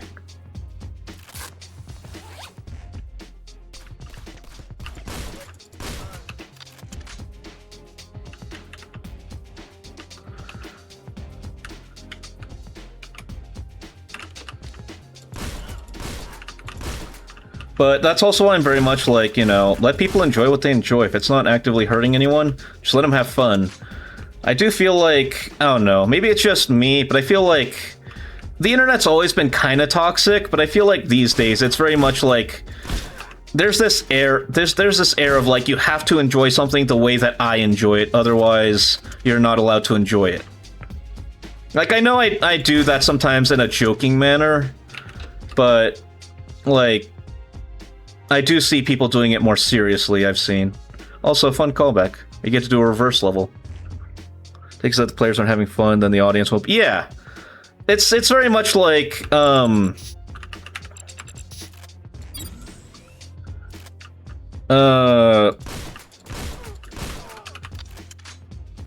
old collab videos, right? Okay, collabs are definitely much more... What's the phrase I'm looking for? Corporatized now? Cleaned? But, like, back in the day, right? Like, if we're talking, you know, C-Nanners days. C-Nanners, Uber Haxer Nova / The Creatures, Vanos, whatever, right? At the end of the day, as long as they're having fun, I mean, that's typical what makes the videos entertaining, is that, you know, they're guys in a group having fun with each other and being friends. At least that's my takeaway. I feel like that sentiment is a lot more pervasive these days. Agreed. I do wonder if there was a tipping point that made it into so, or if it was just a slow shift over time. It's hard drive on the underground mainframe. I think this is it.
Oh.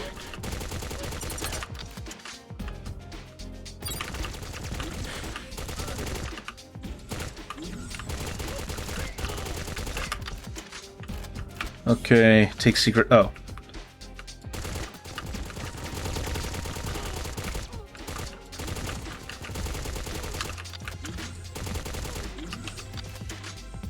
Alright, cool.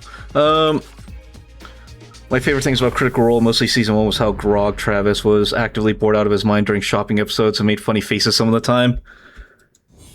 I mean, yeah, but everyone else is still having fun, and I mean, it's his own way of having fun, right? I think that makes sense.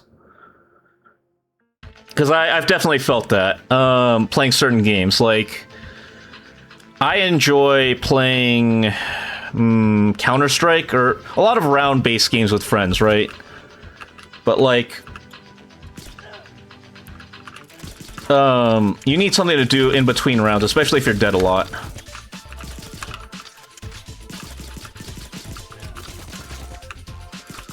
So I totally understand that.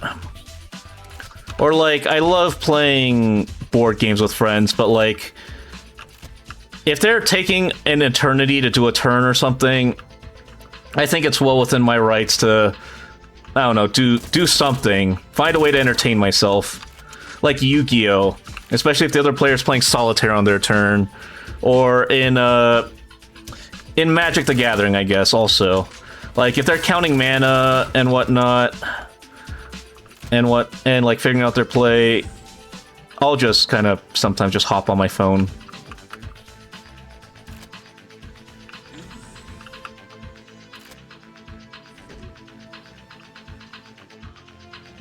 Exactly, he knew some of them wanted to, but he didn't give two shits, but let him. On the other hand, he would reverse haggle playing up the dumber. Disable laser grids, hack vault access nodes, take experiment file, activate the pod.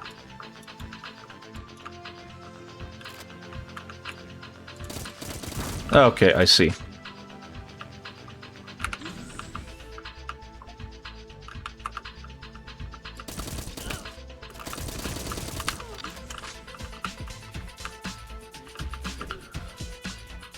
But yeah, I mean, it's very much like, okay, as a child, right? I don't know how many of you were like this, but you kind of had to learn how to share, for better or worse, you know? And I feel like that's the equivalent, adult equivalent of sharing, if that makes sense. Like, knowing that, well, sure, maybe you're not having fun, but, like, being able to give a little bit of sacrifice so that the greater group can have fun. Like, of course you should leave if you're having no fun, but, you know, if it's, like, a part of it... I don't know how to describe it. You guys get what I mean, right? I'm not crazy.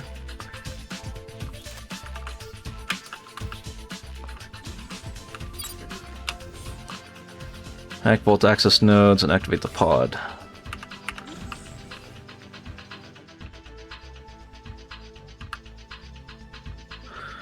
You're not crazy. Oh yeah, there's a give and take on all people at the table. Yeah, and that's where I feel like some groups start to falter and waver. Is that there are some groups that... Oh, don't die.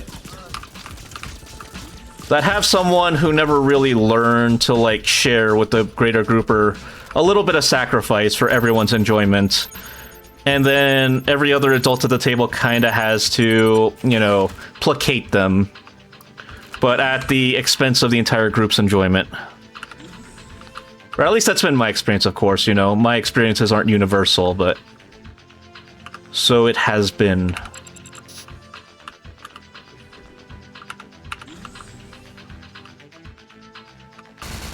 Oh.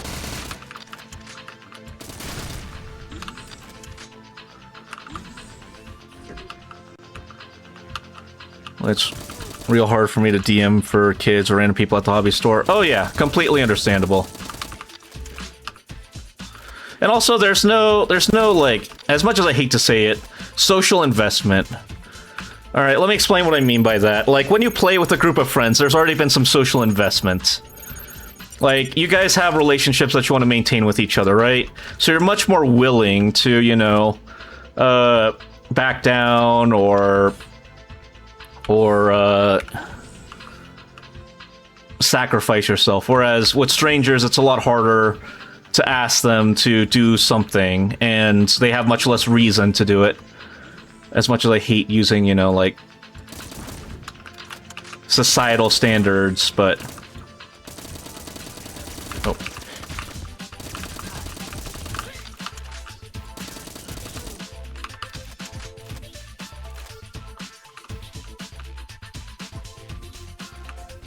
Okay, this needs all the things hacked. But yeah, as much as I hate to say it, there is, like, you know, a bit of a social expectation that you should be doing what you should be doing, but it's much more enforceable in a group of friends. But I still hate saying it like that because it sounds like I'm trying to meta friendships, or, like, you know, give a measurable value to something that's kind of immeasurable.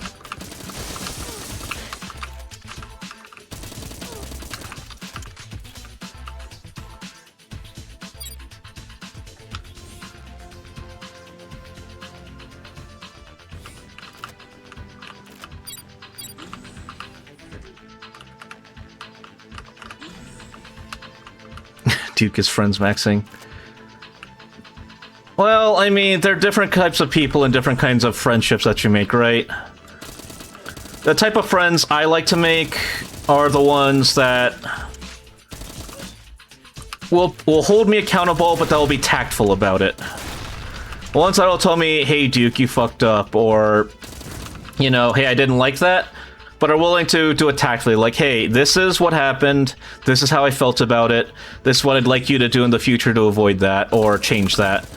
And then we can have a productive discussion like adults, like, okay, I completely understand, you know, or, no, I don't really get that, explain to me more, or, do you think we can compromise in the middle, or worse, if it, you know, if things don't go the other way, either I respect our differences, but I still will remain friends, or, hey, these differences are too much, I'd like to go our separate ways amicably.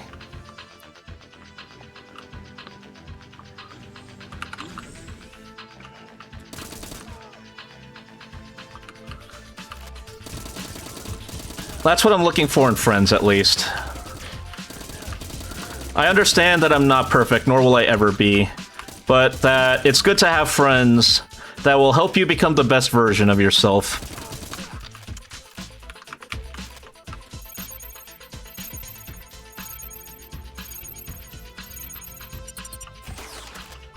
And acting like adults, I guess. Beyond everything, that they can act like an adult. I feel like I really wish that wasn't a, you know, I really wish that wasn't a requirement, but so it is. As the kids say, keeping it real. Yeah. Like, I would much rather you tell me that I fucked up to my face, tactfully. Of course, because no one likes someone who says, like, hey, you fucked up, I hate you now, blah, blah, blah. Like, hey, that wasn't necessarily good. Like, have some tact, have some class. But I would like someone that calls me out and tells me how to improve and become a better version of myself. Or someone that'll just shake their head yes at everything that I say and do.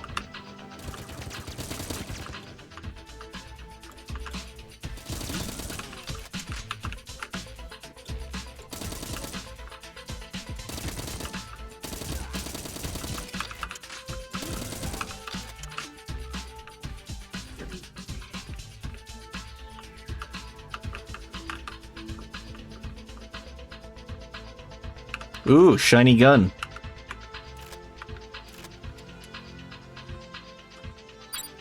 Tactful criticism when needed. Exactly.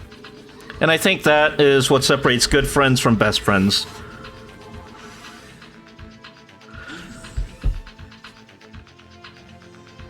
Also, best friends for,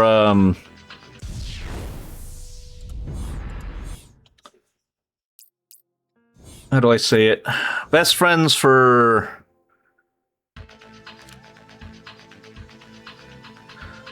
Best friends are those who have proved themselves that they'll be there for you at your best and worst, I guess. Like, I have several people in my life that have proven to me that when the chips are down, I would be there for them and they'd be there for me. Although the unfortunate reality is that distance and time kind of weathers all.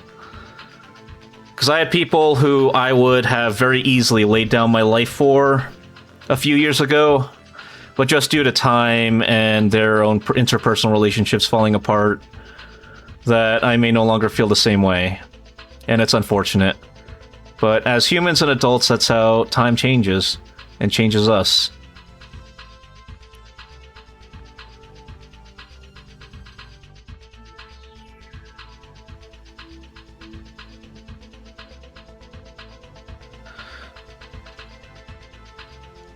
Also, having a measure of investment in a relationship makes it easier to reach a consensus as a group. Thank you.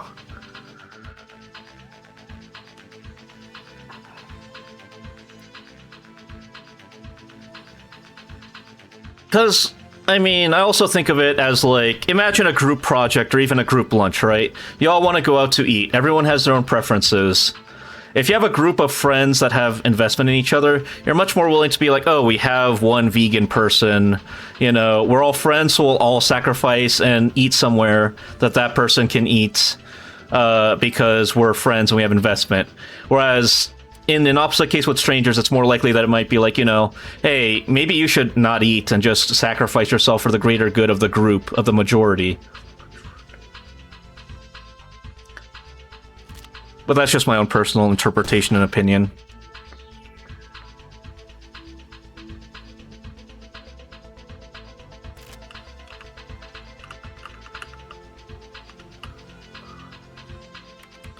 I'll have one vegan person will sacrifice them to the volcano. May the harvest be good this year.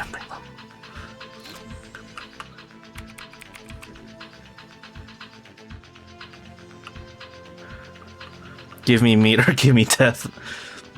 And again, if you have friends that you know... Ooh, a plasma rifle.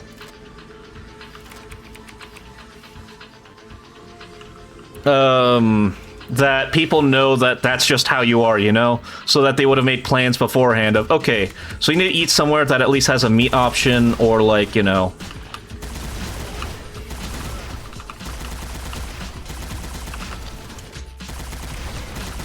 that can accommodate that, I suppose.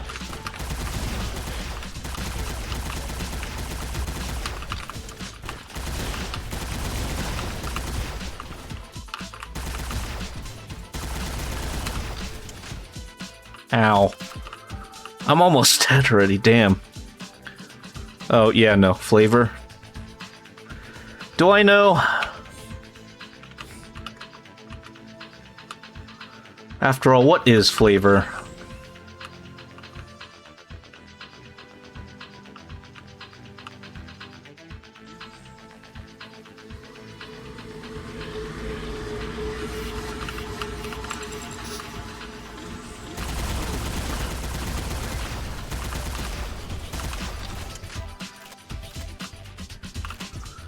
Kidding, I know vegan can be good, but I've met too many vegans that were obviously vegan. Yeah.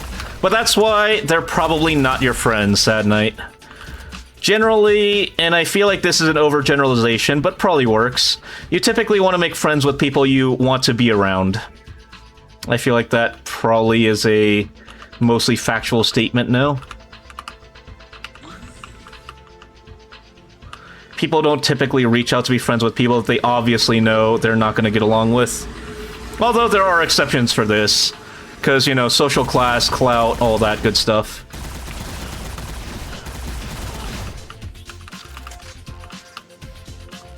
But for the most part, I want to say like 99.9% of people only really make friends with people that they're like, you know what?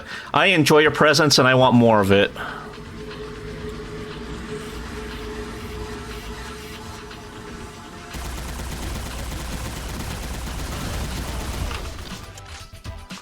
And with that, I'm basically out of ammo. That sucks.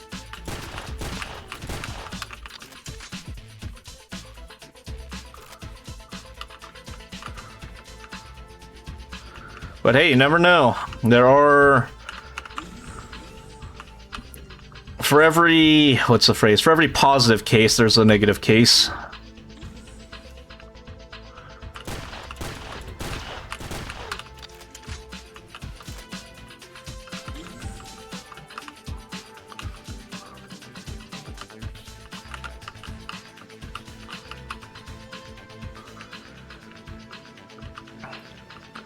Look, I wouldn't be friends with Elon Musk, but if he needs somebody to go on trips to see the world, I could be persuaded. I mean, not Elon. I kind of get it, I guess. You know, there are friendships made due to relationships, I guess, like that people want to be friends because they get along and want to spend more time with each other. And there are definitely friendships that are made due to social or financial advantages. And I feel like you'd be... Oh, damn it. You'd be very remiss to not at least admit that they exist. Let's try this again.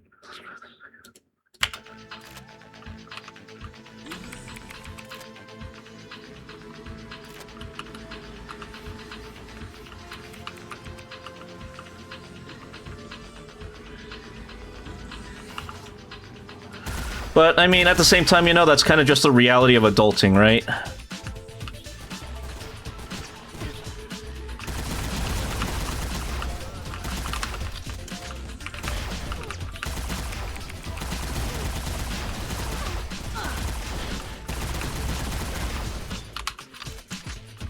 Is there armor somewhere here? Please tell me there's armor somewhere here.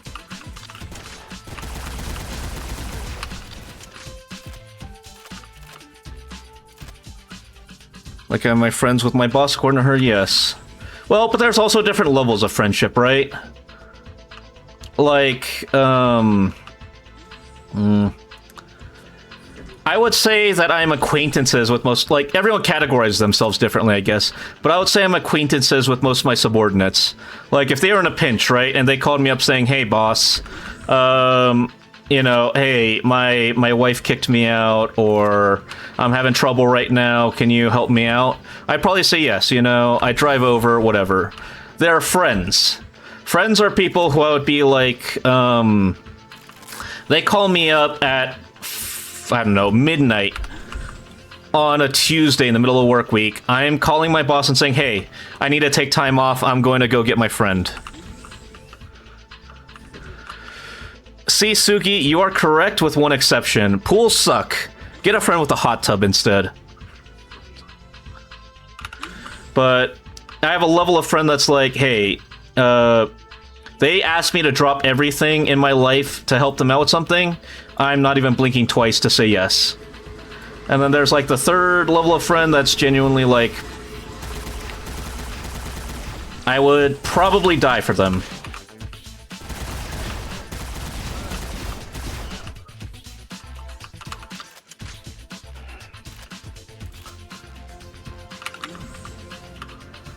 Man hath no greater love than to lay down his life for his fellow man.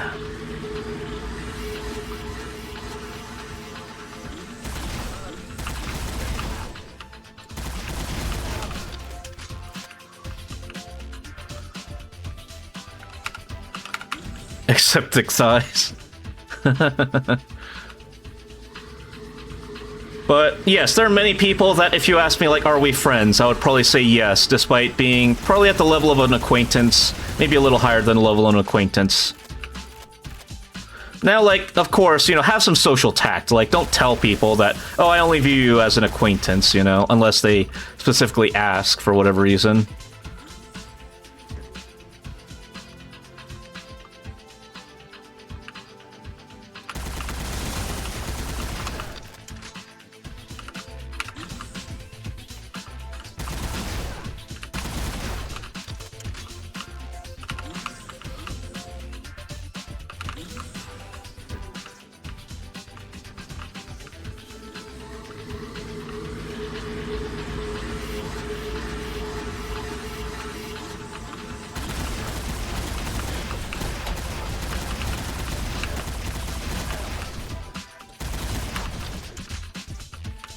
Damn, one shot.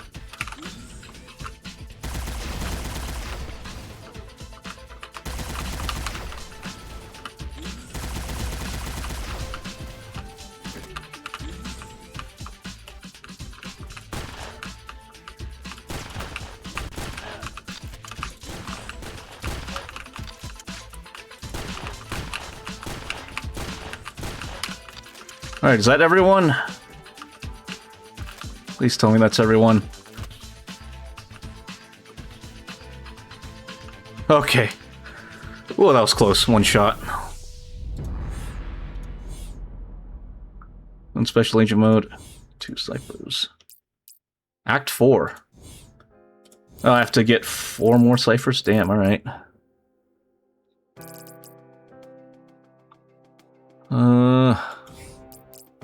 Alright, so I have to do a few levels on hard, I guess. It's paradox mode. Oh, I see.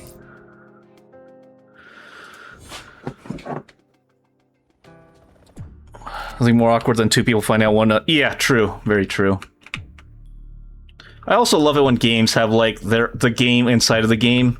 Although that does, like, lead to a few paradoxes, which I do think is funny.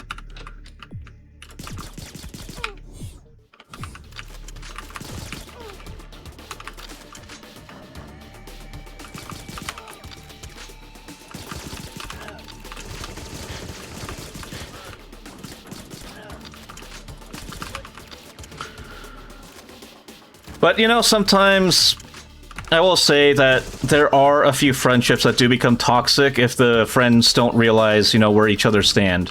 Because I have seen that a few times where it's like a friend who thinks that, you know, they're best friends with someone, but typically the other person kind of already knows and kind of uses it to their advantage, though, I will say. Like, when you have a friend that's maybe not so socially aware, and they rely on the other person for everything. They're like, you know, you're my bestest friend, I would do anything for you. And the other person just kind of takes advantage of it. Wow, no armor.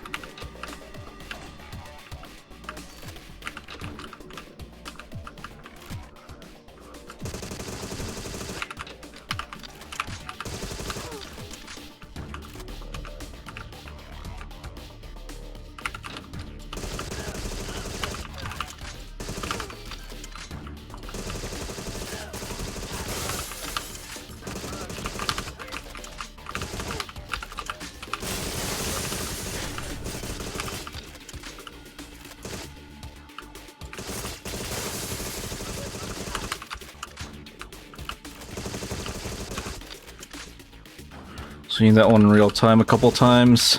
Yeah, it's never fun.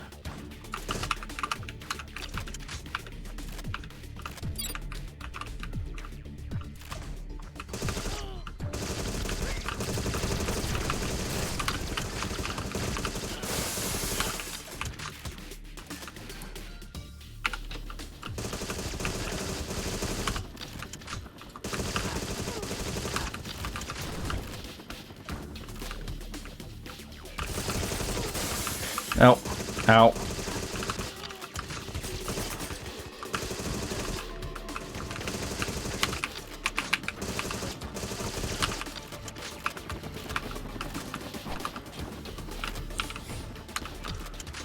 Alright, sweet.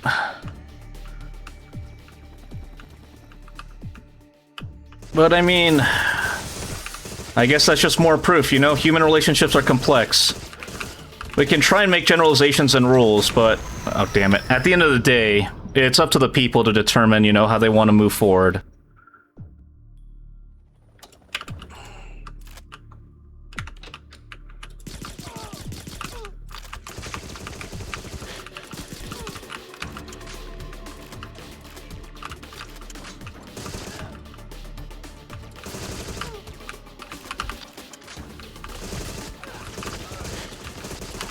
Damn it.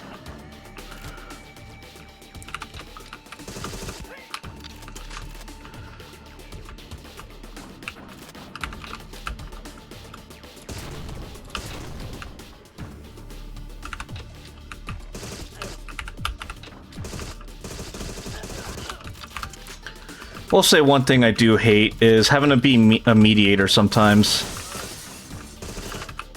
Like, I don't particularly care to take two friends. Like, I understand that it's a necessity sometimes, especially if I want to keep both friends that I have to mediate. But the fact that a third party has to mediate sometimes kind of indicates that, like, there's been a breakdown in communication or trust.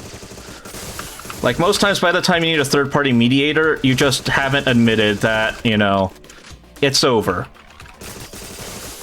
Am I crazy for thinking that? Like, when you get called to be, like, the friend.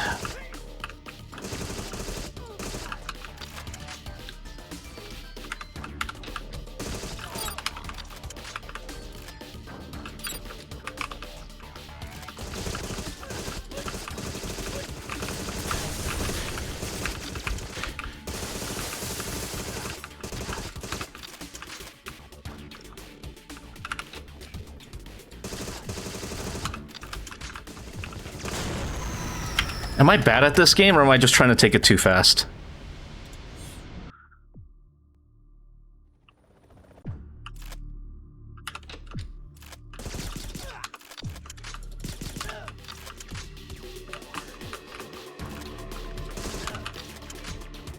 Maybe I'm just taking it too fast. Take it slower.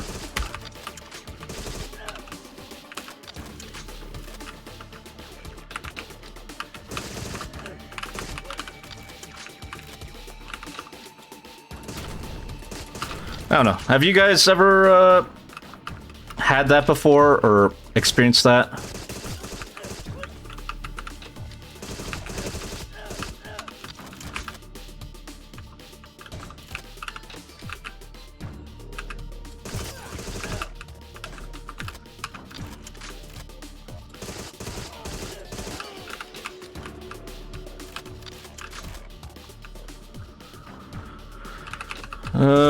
I feel like that can depend. Friendship, relationships, yeah, that's where it's romantic. I will say, sometimes the romantic ones, ironically, I feel like work out more than the friendship ones. Because in the friendship ones, you're kind of stepping in at the same playing field as they are, right? You're already a friend as their friends, like you hold the same social relationship. Whereas for a romantic relationship, you're kind of a neutral third party. Maybe sometimes you can give a more nuanced, balanced third-party opinion.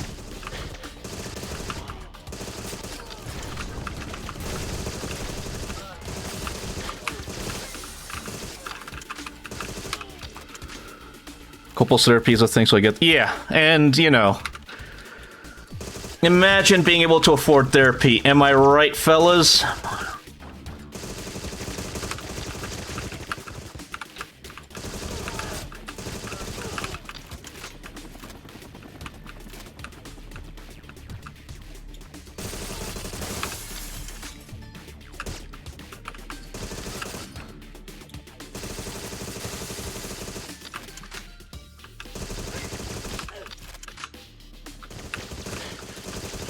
Damn it.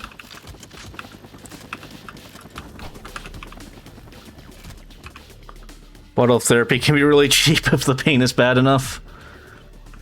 I would probably professionally not recommend that route. Probably actually better to just have a friend in that case. Oh my god, I'm so bad at this game.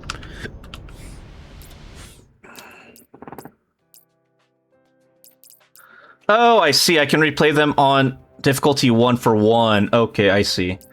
I can just replay, like, the first... Oh, I just have to do the first mission on hard, then. I think.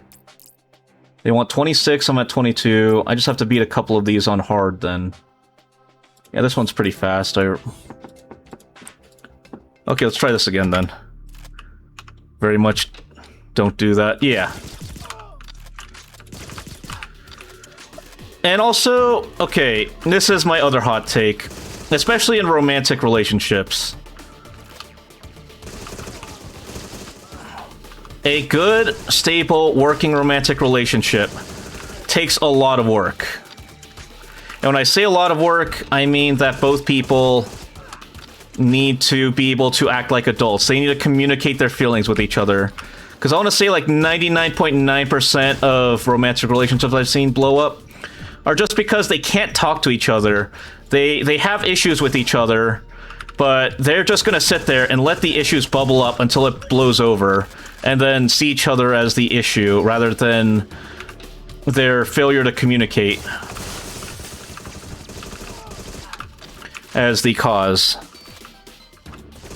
My therapy be a 24 pack and some homies. Honestly, if it works for you, it works for you. Just make sure it's not an unhealthy relationship. Alcohol's not necessarily bad, but if you're using it as a crutch to avoid the problem, then I would argue that, yes, it is unhealthy.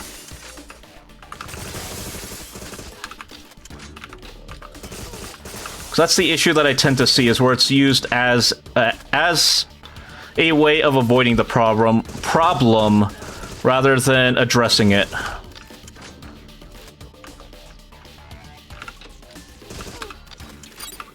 Moderation, it can get... Yeah. So that's why I don't think it's necessarily bad, but again, like with many things, if it's done to excess, alcoholism is bad. I think that goes without saying.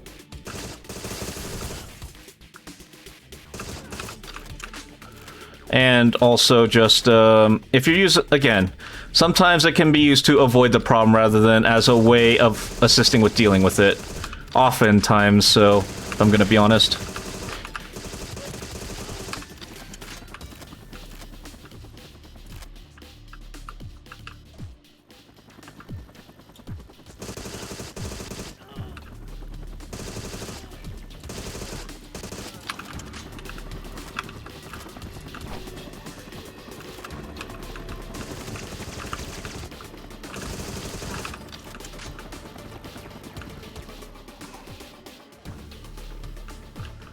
But again, different strokes for different folks. Different people have different ways of dealing with their stress and trauma.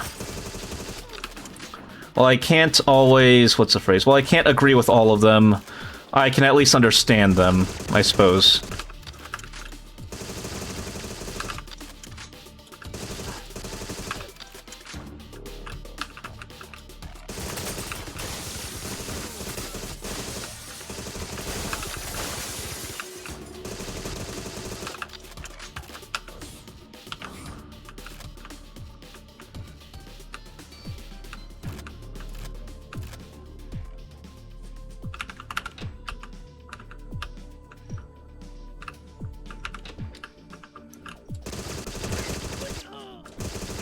Yeah, nowadays I don't drink like I used to. Me and my friends use it as a tool rather than a device. We'll sip or take shots. Yeah, that's the thing, is that everyone has a different comfort thing, I guess.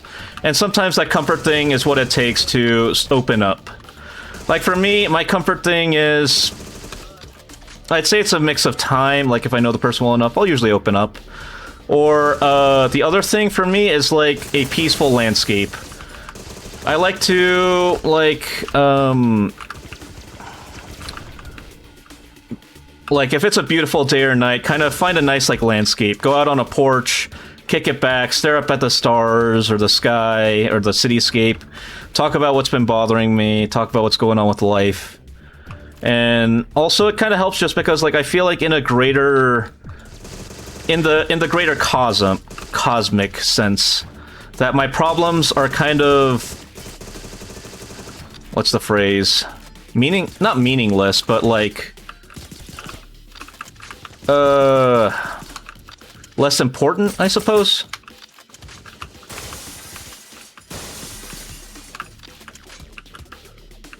Like, in the grand expanse of the universe, my problems are minuscule. In comparison. If it gets really real, we grab boxing gloves, after that we have to shake hands and dead the problem then and there. Oh yeah.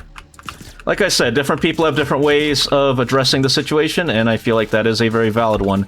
Just make sure not to go in it with kill, because I feel like if you go in it with too much violence on your mind, it hurts more than it helps.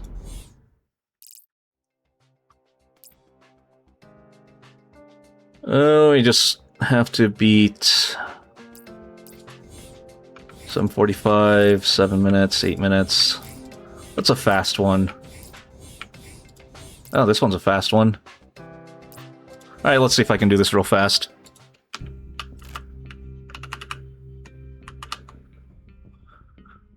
Final record. Okay, yeah.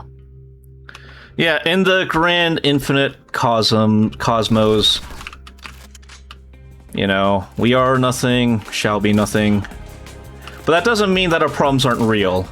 But sometimes finding, like, a scale can give us some, what's the phrase? Relief?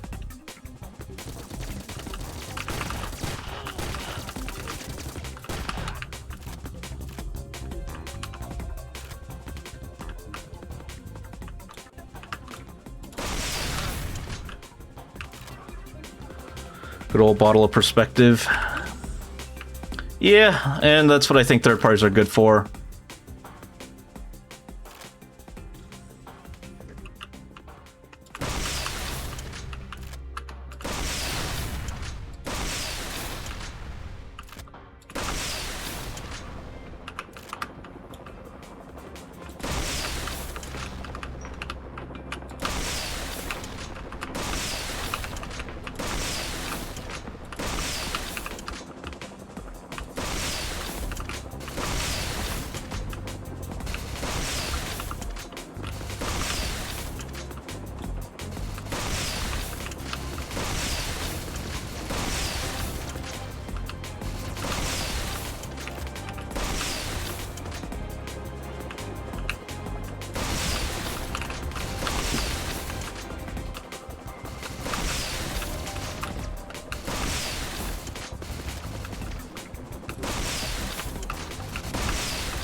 Alright, where are you?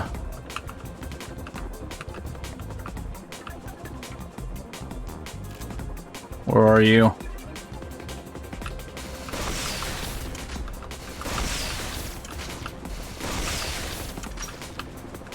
How much health do you have? There we go, okay.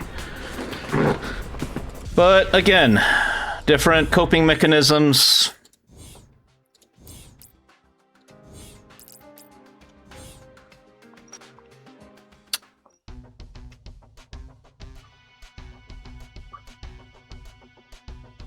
And I think it's good we're having this talk, I guess. You know, maybe we discovered something about ourselves. Of course, cool guys don't look... Oh, I was gonna say, is it gonna explode and cool guys don't look at explosions?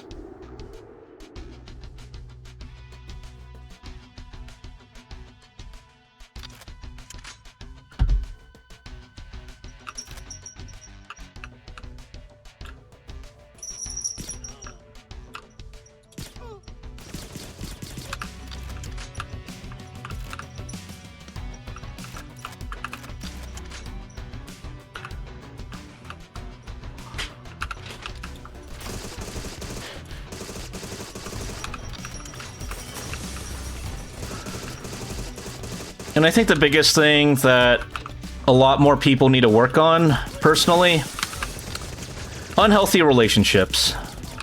Be able to recognize and say, you know, hey, this friendship is kind of toxic and it's hurting both of us by staying in it. One of us needs to step away or change or, you know, or move on. But us staying in this perpetual cycle of misery isn't going to help. That it's a really hard thing to recognize, especially when you're the one trapped in it. And even harder to be the one to pull the trigger.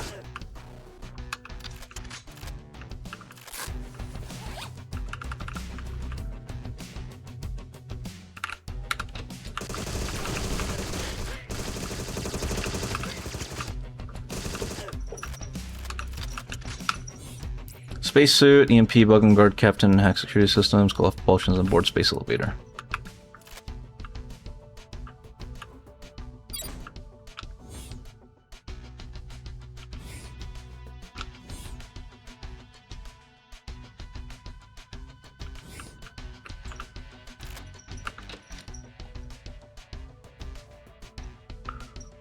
Very much truth there. I think I have some leftover B-Day apple ale.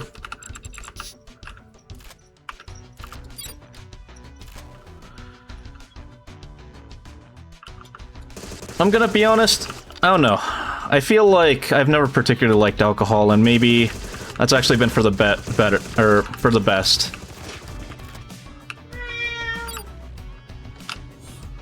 Forces me to kind of address my problems at the surface level.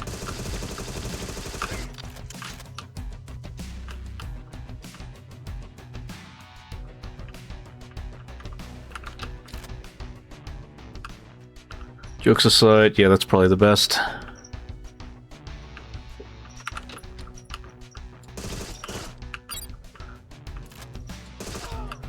And everyone has their own...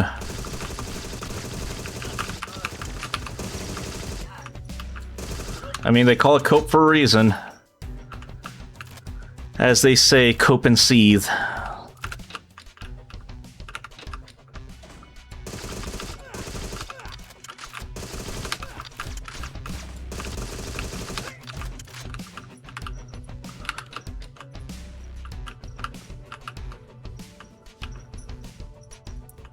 Okay, there's a spacesuit, I guess. Love how there's always one suit. EMP bug on captain, cool propulsion systems. I don't know what that means. I will say that it's at least a little more intuitive than GoldenEye when I played it. Played a teeny bit of GoldenEye, and I will say some of the objectives were not, like, very clear-cut.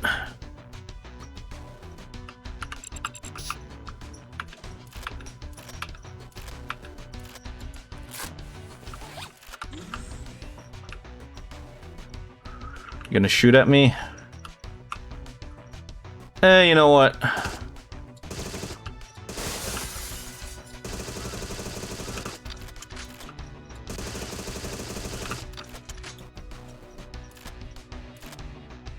Oh, I see.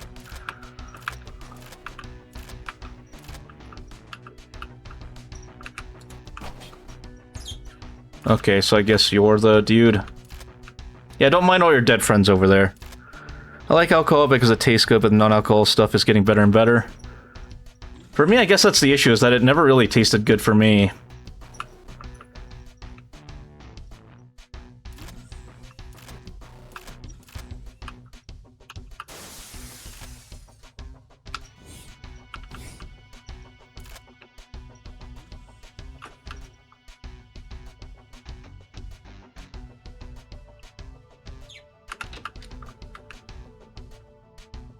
Alright, so blend in.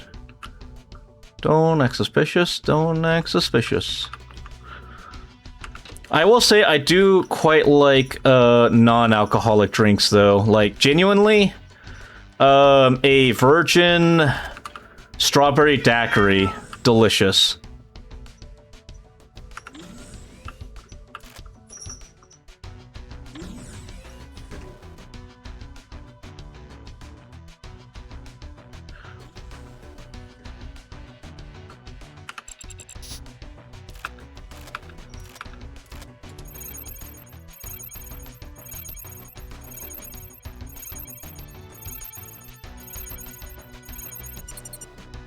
Okay. Oh, cool.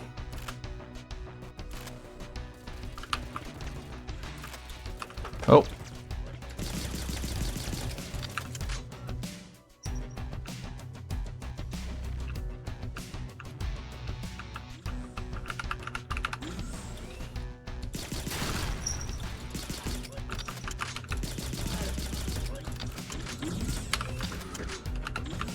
I don't know. Okay, what's your guys' favorite drinks then? Alcoholic and non-alcoholic.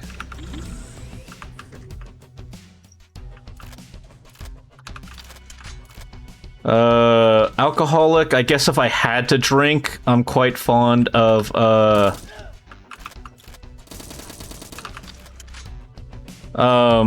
what's it called? Mimosas are okay, but it's basically just shitty orange juice in my opinion. And, what's the other one?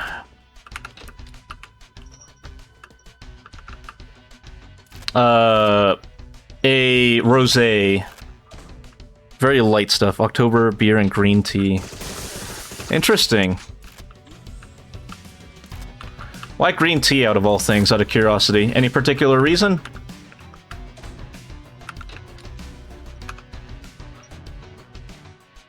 And what's different about Oktoberfest beer versus normal beer?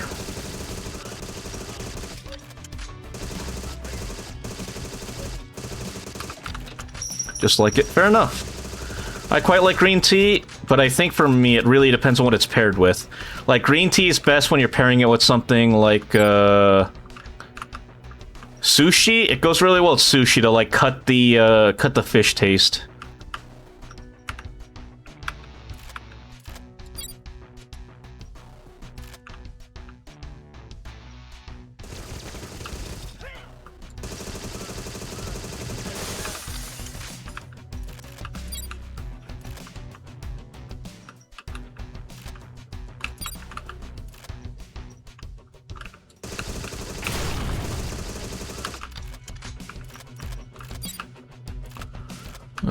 Go to alcohol drink is cider, adult apple juice, normally either Dr. Pepper or Sprite. I see.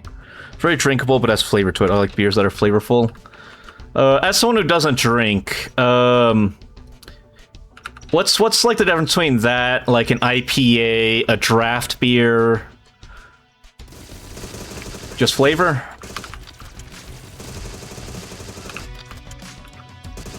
Because I always like hearing someone, like, explain alcohol to me. Because especially as someone who doesn't drink, I kind of am forced to, like, imagine it, in a way.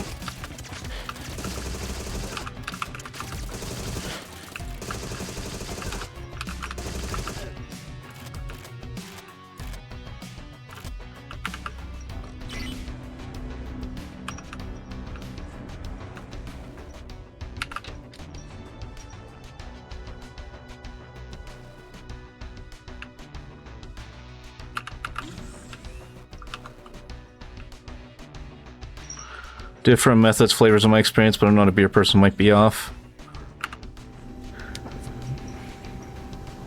I was gonna say, I have tried hard cider, like, I've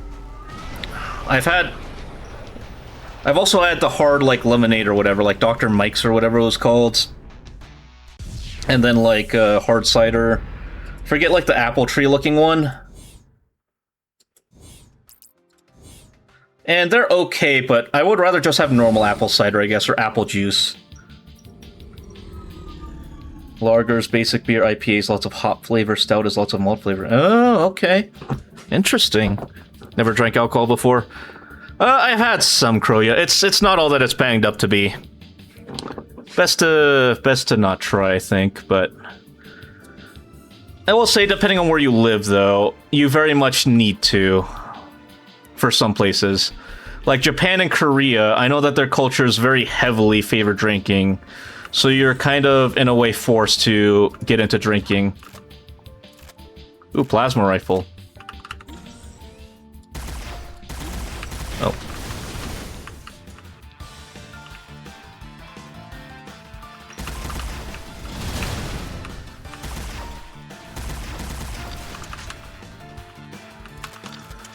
Mike's Hard Lemonade. Oh yeah, Mike's Hard Lemonade. There we go. And the one with the... Yeah, Angry Orchard. Thank you. It was so long ago. I want to say it's been like 6 years or 7 years since I tried it. I will say in the military, though, or in the army, again, drinking culture, right? I think I told this story, but as I was getting my license, because I didn't have my license,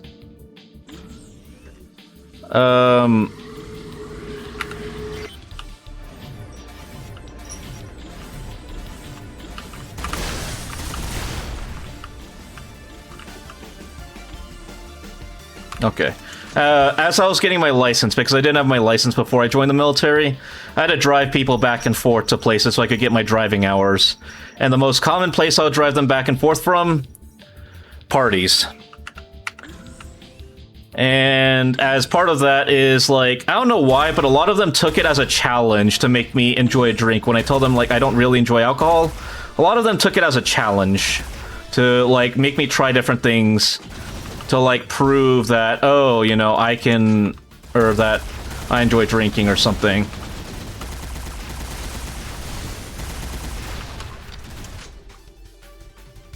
Yeah, and then I had to try a bunch of different ones as part of it, but, I mean, that was the culture, I suppose. UK and Japan. I don't know about the UK's drinking culture, but yeah, I know Japan is like, especially in a professional setting, if you refuse to drink with your coworkers, it's kind of seen as like an insult. So despite you just want to go home, you know, and just rest, you have to go drinking with everyone as kind of like a peer social pressure type thing.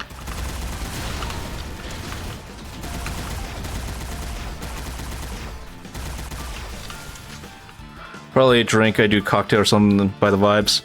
I mean, the hack that I found is just order it virgin, which means non-alcoholic. Virgin strawberry daiquiri has been my go-to.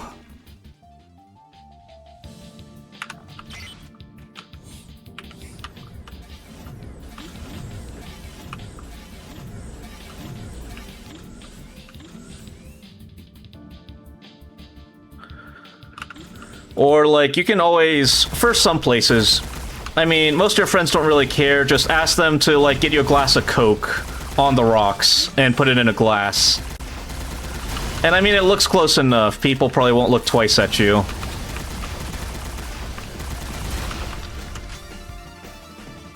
Yeah, there are code words you need to learn for drinking. I don't remember all of them. I know virgin means non-alcoholic. On the rocks means with ice. I don't really know any other, so I can only see having people try different mixed drinks for the experience. Yeah, they made me try everything. They made me try Long Island iced tea, alcoholic Shirley Temples, lots of things.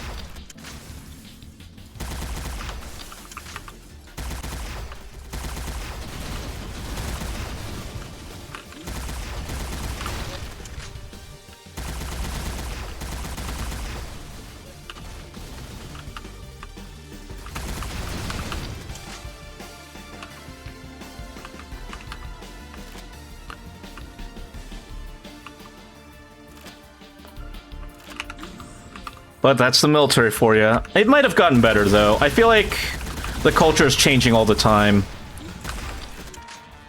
For better or worse. Sometimes for worse.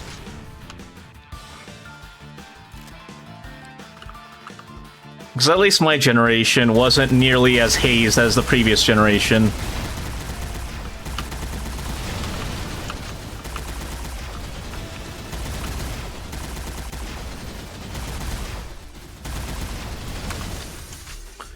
Like, my wife doesn't care for most alcohol, but she likes some things, like the Irish or British Bulldog she enjoys. Yeah, it turns out what I hate the most is just that burning aftertaste of alcohol. Like, I don't know what it is, maybe it's my genetics or something, but even if something has only, like, 0.1% alcohol, I can taste it. No matter how hard you try to hide the alcohol flavor, I can taste it. So, when I was offered just, like, what I thought was, like, normal apple juice or whatever, I could still taste a slight hint of alcohol that they put in it. And it was just because they had used a cup that they had used previously for, they'd used the cup previously for...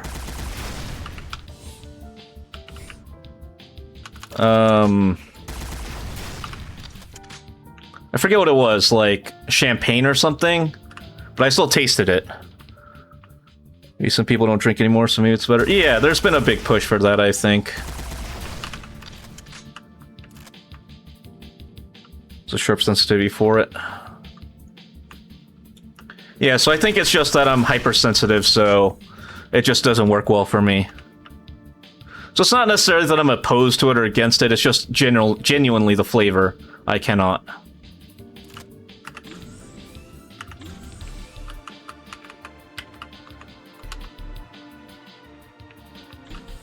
Guess I missed some places.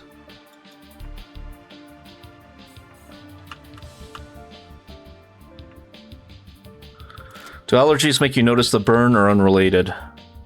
I don't think it's allergy. I think everyone has the burn, but it's to the degree where you have the allergy. And then it's also like your face, right?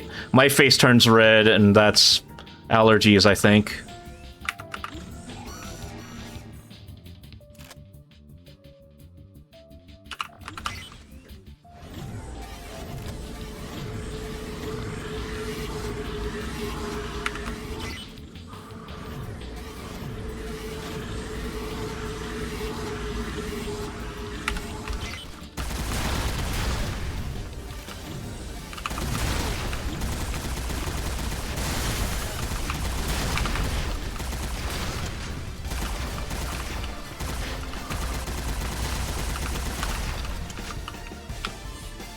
Alright, cool. That's all of it. Oh. Okay, there we go. I've started developing the opposite. Oh, like an inability to taste it, Sad Night?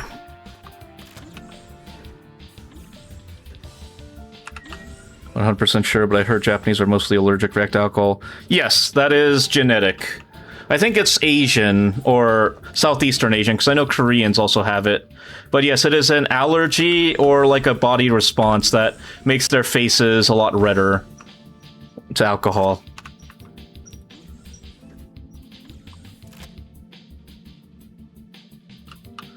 Doesn't stop their drinking culture to be to the levels of absurd, though.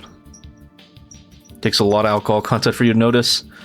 Oh, whoops. Sorry, honey. I accidentally slipped some fire water in my apple juice right here. My bad. Didn't notice.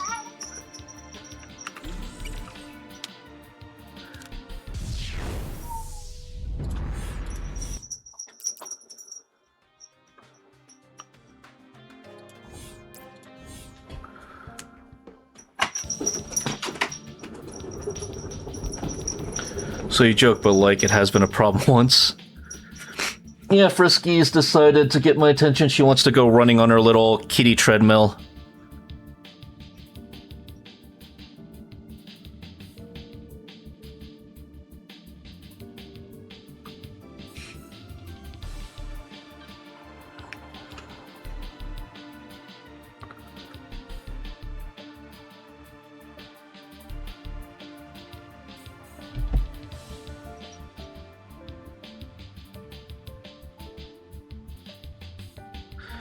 But what's the worst case that it's been a problem for you, though, Sad Night, out of curiosity?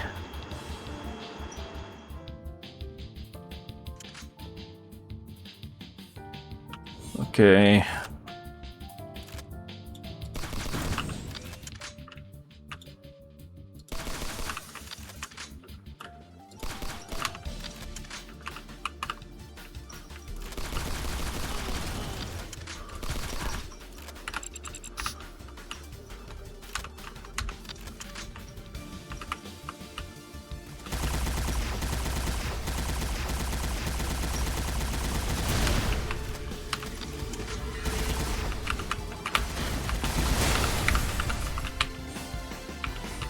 Damn it.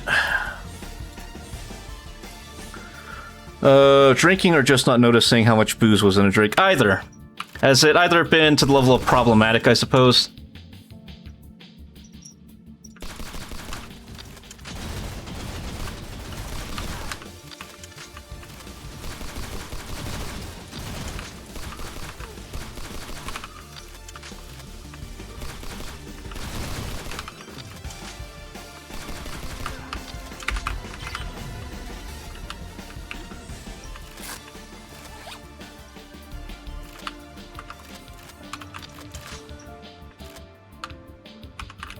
Alright, sweet.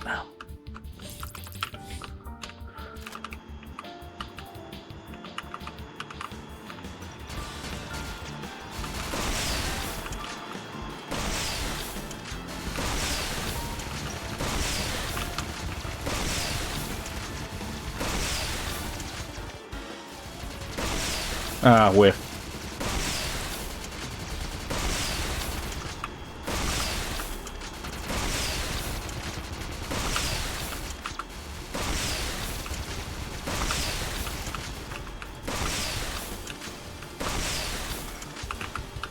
Wait, wouldn't...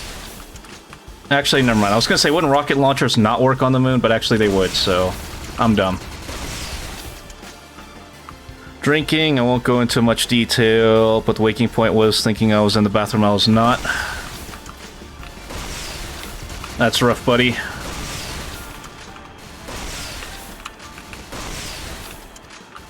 I will say, due to being a soldier, though, I have heard a lot of Korea stories in terms of drinking.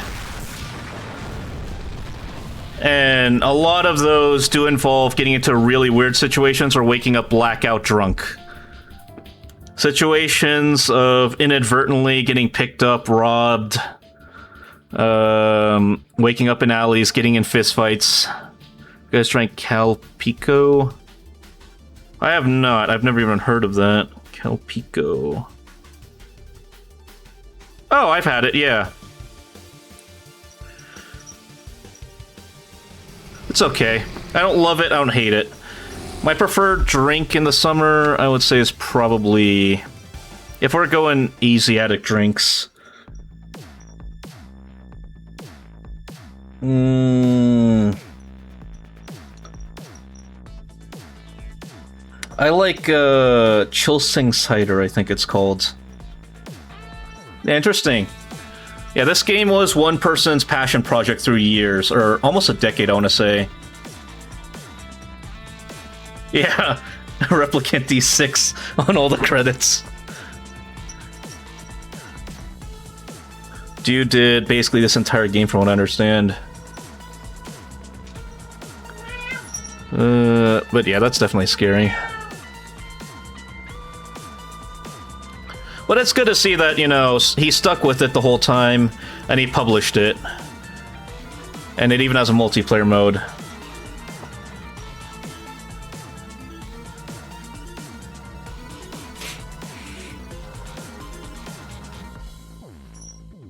But yeah, I always love small games that someone, you know, poured their passion into.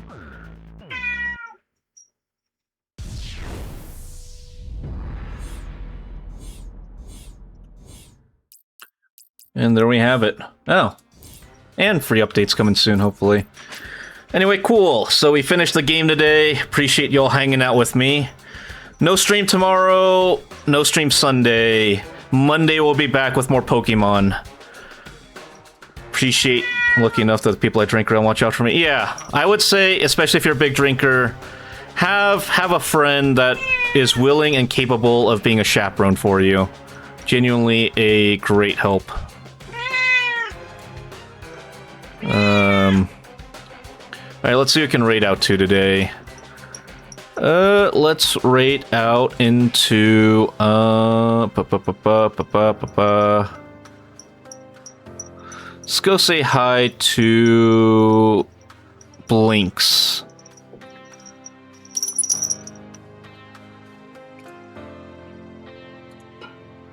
Slash raid Blinks the Genie. Alright, thank you all so much for hanging out. I seriously appreciate you all for hanging out. Hopefully you had some fun. Talked about some good stuff, and hope to see you again on Monday. Appreciate you all being here sincerely. This wouldn't be the same without you all. Appreciate you all. Frisky says hi, and Frisky says goodbye. Bye-bye.